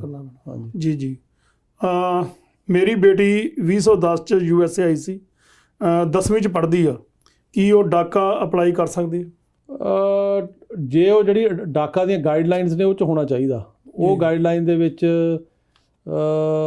ਜੇ ਉਹ ਆਉਂਦੀ ਆ ਤਾਂ ਹੋ ਸਕਦੀ ਆ, ਮੇਰਾ ਖਿਆਲ ਆ ਸ਼ਾਇਦ ਉਹ 'ਚ ਨਾ ਹੋਵੇ, ਕਿਉਂਕਿ ਉਹ ਗਾਈਡਲਾਈਨ ਜਿਹੜੀਆਂ ਨੇ ਉਹ ਇਹਨੇ ਮਤਲਬ ਓਬਾਮਾ ਐਡਮਿਨਿਸਟ੍ਰੇਸ਼ਨ ਨੇ ਉਹ ਕੀਤਾ ਸੀ, ਤੇ ਉਸ ਤੋਂ ਪੁਰਾਣੇ ਬੰਦਿਆਂ ਲਈ ਸੀ ਉਹ। ਜੇ ਤਾਂ ਉਹਨੂੰ ਹਾਂਜੀ, ਜੇ ਤਾਂ ਉਹਨੂੰ ਉਹਨਾਂ ਗਾਈਡਲਾਈਨਸ ਨੂੰ ਰਿਵਾਈਜ਼ ਕਰ ਦਿੰਦੇ ਆ ਬਾਈਡਨ, ਫਿਰ ਉਹ ਜਿਵੇਂ ਹੁਣ ਨਵੀਆਂ ਗਾਈਡਲਾਈਨਸ ਆਉਣਗੇ ਫਿਰ ਆ ਸਕਦੇ ਆ। ਪਰ ਜਿਹੜੀਆਂ ਪੁਰਾਣੀਆਂ ਗਾਈਡਲਾਈਨਸ ਨੇ ਉਹਨਾਂ ਦੇ ਵਿੱਚ ਮੇਰਾ ਖਿਆਲ ਆ ਉਹਦਾ ਟਾਈਮ ਪੀਰੀਅਡ ਡਿਫਰੈਂਟ ਆ, ਉਹ ਜ਼ਿਆਦਾ ਪੁਰਾਣਿਆਂ ਲਈ ਆ। ਇਹ 'ਚ ਉਮਰ ਵੀ ਹੈਗੀ ਆ ਵੀ ਇੰਨੀ ਉਮਰ ਦਾ ਆਇਆ ਹੋਵੇ, ਇੰਨੀ ਉਮਰ ਤੋਂ ਵੱਡਾ ਨਾ ਹੋਵੇ, ਹਾਈ ਸਕੂਲ ਗਿਆ ਹੋਵੇ ਉਹਦੇ ਜਾਂ ਕਾਲਜ ਗਿਆ ਹੋਵੇ, ਇਸ ਤਰ੍ਹਾਂ। ਸੋ ਇਹ ਜੇ ਉਹਨਾਂ ਗਾਈਡਲਾਈਨ 'ਚ ਆਉਂਦੇ ਆ ਫਿਰ ਹੋ ਸਕਦਾ ਮੈਨੂੰ ਫੋਨ ਕਰ ਲੈਣ, ਮੈਂ ਇਹਨਾਂ ਦਾ ਸਾਰਾ ਚੈੱਕ ਕਰਕੇ ਦੱਸ ਦੂੰਗਾ ਵੀ ਇਸ ਗਾਈਡਲਾਈਨ ਦੇ ਵਿੱਚ ਉਹ ਆਉਂਦੇ ਆ ਕਿ ਨਹੀਂ ਆਉਂਦੇ। ਜੇ ਆਉਣਗੇ ਤਾਂ ਆ ਸਕਦੇ ਆ, ਤੇ ਮੈਨੂੰ 917 915 41 42 ਤੇ ਕਰ ਲੈਣ, ਮੈਂ ਇਹਨਾਂ ਦਾ ਸਾਰਾ ਸਮਝ ਕੇ ਦੱਸ ਦੂੰਗਾ। ਅਗਲਾ ਸਵਾਲ ਹੈ ਜੀ, ਮੇਰੀ ਫੈਮਿਲੀ ਵੀਜ਼ਾ 2010 'ਚ ਅਪਲਾਈ ਕੀਤਾ ਸੀ, ਕਿੰਨਾ ਟਾਈਮ ਲੱਗਦਾ? ਫੈਮਿਲੀ ਵੀਜ਼ਾ ਤਾਂ ਹੁਣ ਕਈ ਕਿਸਮ ਦੇ ਹੁੰਦੇ ਆ। ਜੇ ਤਾਂ ਇਹਨਾਂ ਨੇ ਹੁਣ ਫੈਮਿਲੀ ਲਿਖਿਆ ਜੀ, F4 ਦੀ ਗੱਲ ਕਰਦੇ ਆ ਵੀ ਇਹਨਾਂ ਨੇ ਆਪਣੇ ਭਰਾ ਭੈਣ ਦਾ ਕੀਤਾ, ਉਹਨੂੰ ਤਾਂ ਹੁਣ 2005 ਚੱਲ ਰਿਹਾ, ਉਹਨੂੰ ਤਾਂ 15 ਸਾਲ ਲੱਗ ਰਹੇ ਆ। ਜੇ ਇਹਨਾਂ ਨੇ ਆਪਣੇ ਮੈਰਿਡ ਬੱਚਿਆਂ ਦਾ ਕੀਤਾ ਉਹਨੂੰ ਵੀ 9-10 ਸਾਲ ਲੱਗਦੇ ਆ। ਤੇ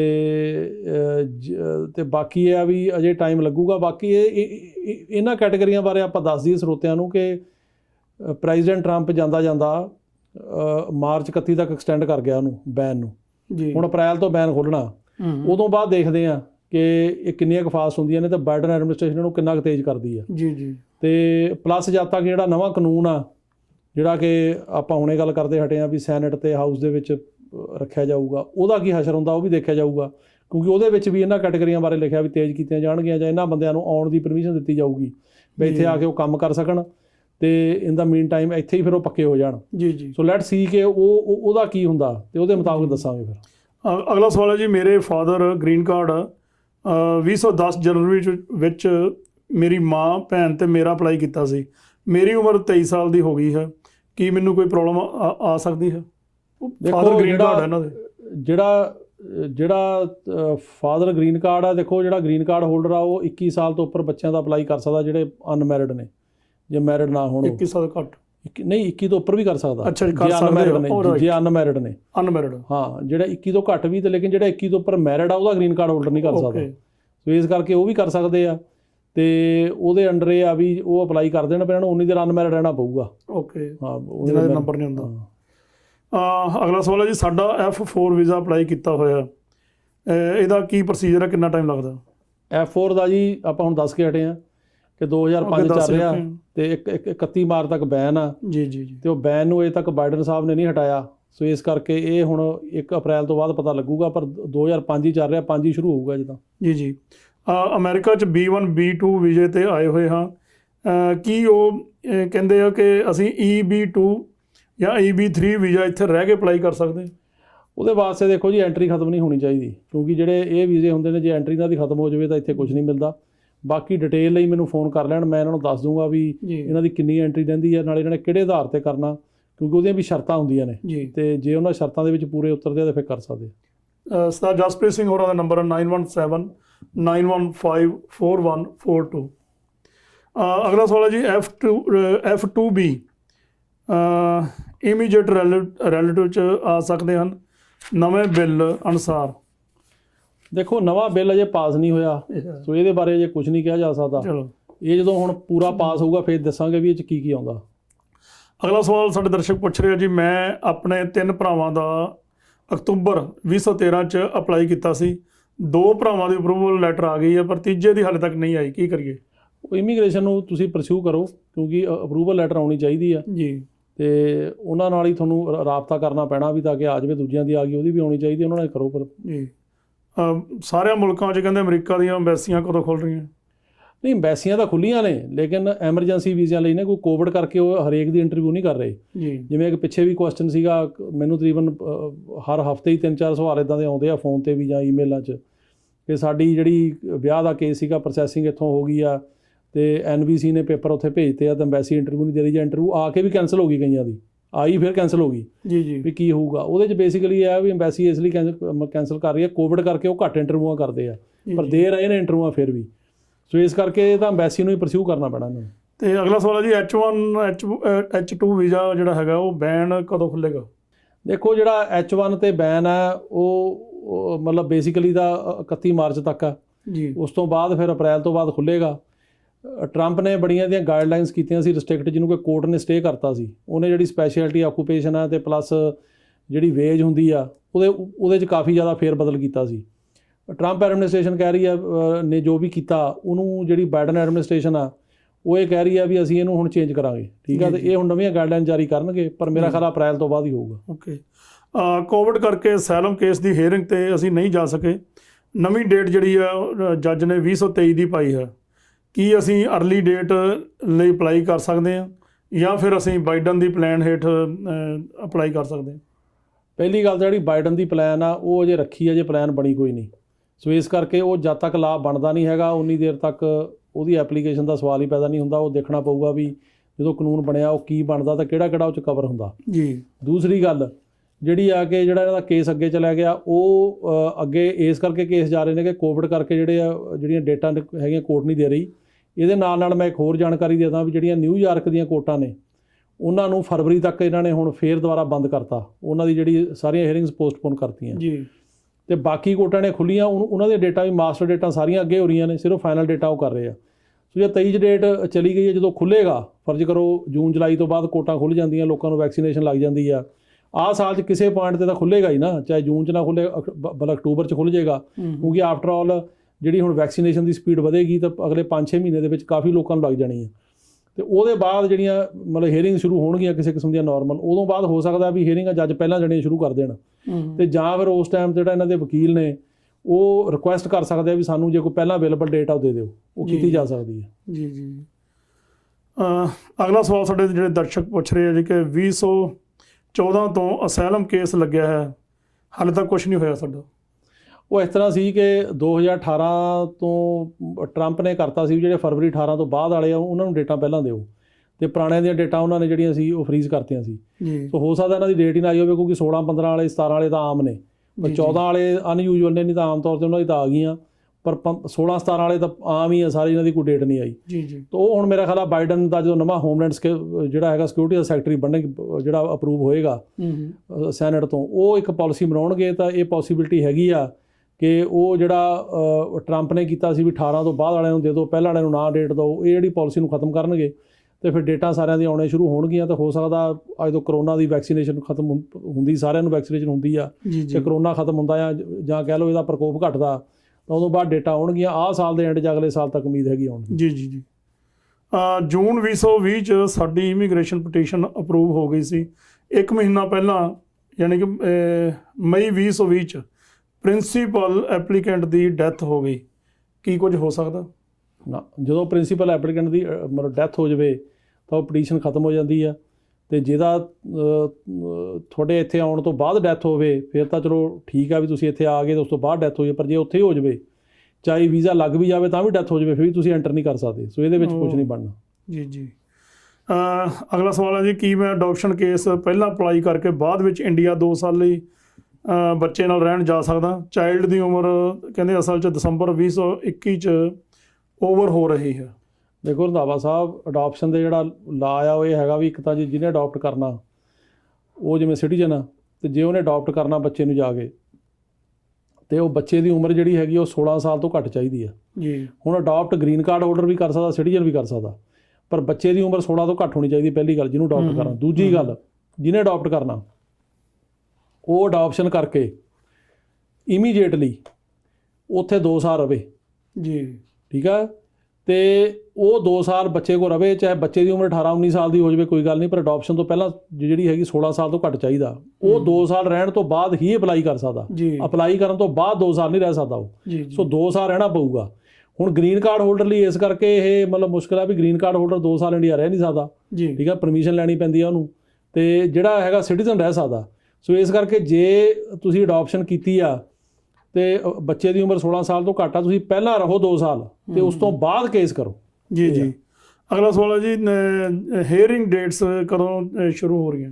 ਹੀਅਰਿੰਗ ਡੇਟਸ ਜਿਹੜੀਆਂ ਨੇ ਆਪਾਂ ਦੱਸ ਕੇ ਹਟੇ ਹਾਂ ਹੁਣੇ, ਜਿਹੜੀਆਂ ਤਾਂ ਨਿਊਯਾਰਕ ਦੀਆਂ ਕੋਰਟਾਂ ਨੇ ਉਹ ਤਾਂ ਫਰਵਰੀ ਤੱਕ ਉਹਨਾਂ ਨੇ ਕਰਤੀਆਂ ਬੰਦ, ਤੇ ਡੇਟਾਂ ਪੋਸਟਪੋਨ। ਜਿਹੜੀਆਂ ਬਾਕੀ ਸਟੇਟਾਂ ਦੀਆਂ ਉੱਥੇ ਜਿਹੜੀਆਂ ਹੀਅਰਿੰਗ ਡੇਟਸ ਨੇ, ਮਾਸਟਰ ਡੇਟਾਂ ਸਾਰੀਆਂ ਅੱਗੇ ਹੋ ਰਹੀਆਂ, ਜਿਹੜੀਆਂ ਫਾਈਨਲ ਡੇਟਾਂ ਨੇ ਉਹ ਅੱਧੀਆਂ ਹੋ ਰਹੀਆਂ, ਅੱਧੀਆਂ ਨਹੀਂ। ਸਾਡੀਆਂ ਹੁਣ ਆਹ ਮਹੀਨੇ ਜਿਹੜੀਆਂ ਤੁਸੀਂ ਹਿਸਾਬ ਲਾ ਲਓ ਵੀ 8 ਜਿਹੜੀਆਂ ਫਾਈਨਲ ਡੇਟਾਂ ਸੀਗੀਆਂ ਪਿਛਲੇ 2 ਹਫ਼ਤੇ ਦੇ ਵਿੱਚ ਜੀ, 8 ਵਿੱਚੋਂ ਸਾਡੀਆਂ 3 ਡੇਟਾਂ ਹੋਈਆਂ ਤੇ ਵਾਹਿਗੁਰੂ ਦੀ ਕਿਰਪਾ ਨਾਲ 3 ਕੇਸ ਪਾਸ ਹੋਏ, ਉਹ ਪਾਸ ਹੋ ਗਏ 3 ਹੀ ਜੀ। ਬਾਕੀ ਜਿਹੜੀਆਂ 5 ਡੇਟਾਂ ਸੀ ਉਹ ਪੋਸਟਪੋਨ ਹੋ ਗਈਆਂ, ਉਹ ਕਿਸੇ ਦੀ ਪੈ ਗਈ 22 'ਚ, ਕਿਸੇ ਦੀ 23 'ਚ ਜੀ। ਤੇ ਇਸ ਕਰਕੇ ਉਹ ਆਪਣੇ ਹਿਸਾਬ ਨਾਲ ਪਿਕ ਐਂਡ ਚੂਜ਼ ਕਰਦੇ ਆ ਜਿਹਦੀ ਕਰਨੀ ਆ, ਜਾਂ ਜੱਜ ਜਿਹੜਾ ਸਲੋਟ ਅਵੇਲੇਬਲ ਉਹ ਕਰ ਦਿੰਦੇ ਨੇ, ਬਾਕੀ ਅੱਗੇ ਕਰ ਦਿੰਦੇ ਆ। ਪਰ ਜਿਹੜੀਆਂ ਮਾਸਟਰ ਡੇਟਾਂ ਨੇ ਉਹ ਸਾਰੀਆਂ ਹੀ ਡੇਟਾਂ ਜਿਹੜੀਆਂ ਨੇ ਪੋਸਟਪੋਨ ਹੋ ਰਹੀਆਂ। ਜੀ ਜੀ ਜੀ।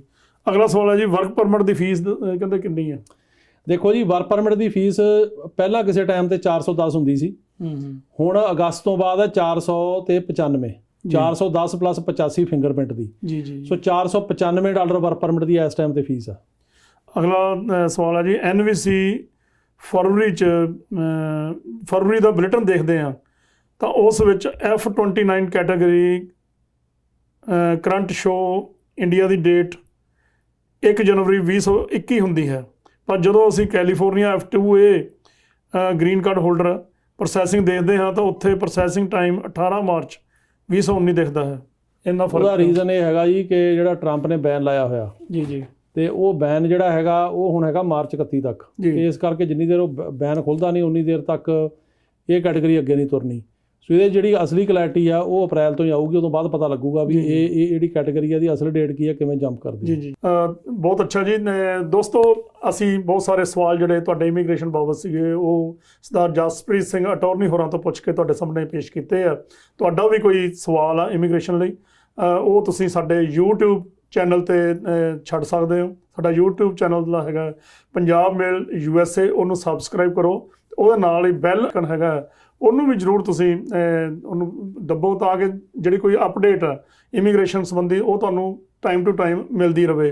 ਤੁਹਾਡਾ ਬਹੁਤ ਬਹੁਤ ਧੰਨਵਾਦ। ਹਾਂਜੀ, ਸਤਿ ਸ਼੍ਰੀ ਅਕਾਲ ਜੀ ਸਾਰਿਆਂ ਨੂੰ।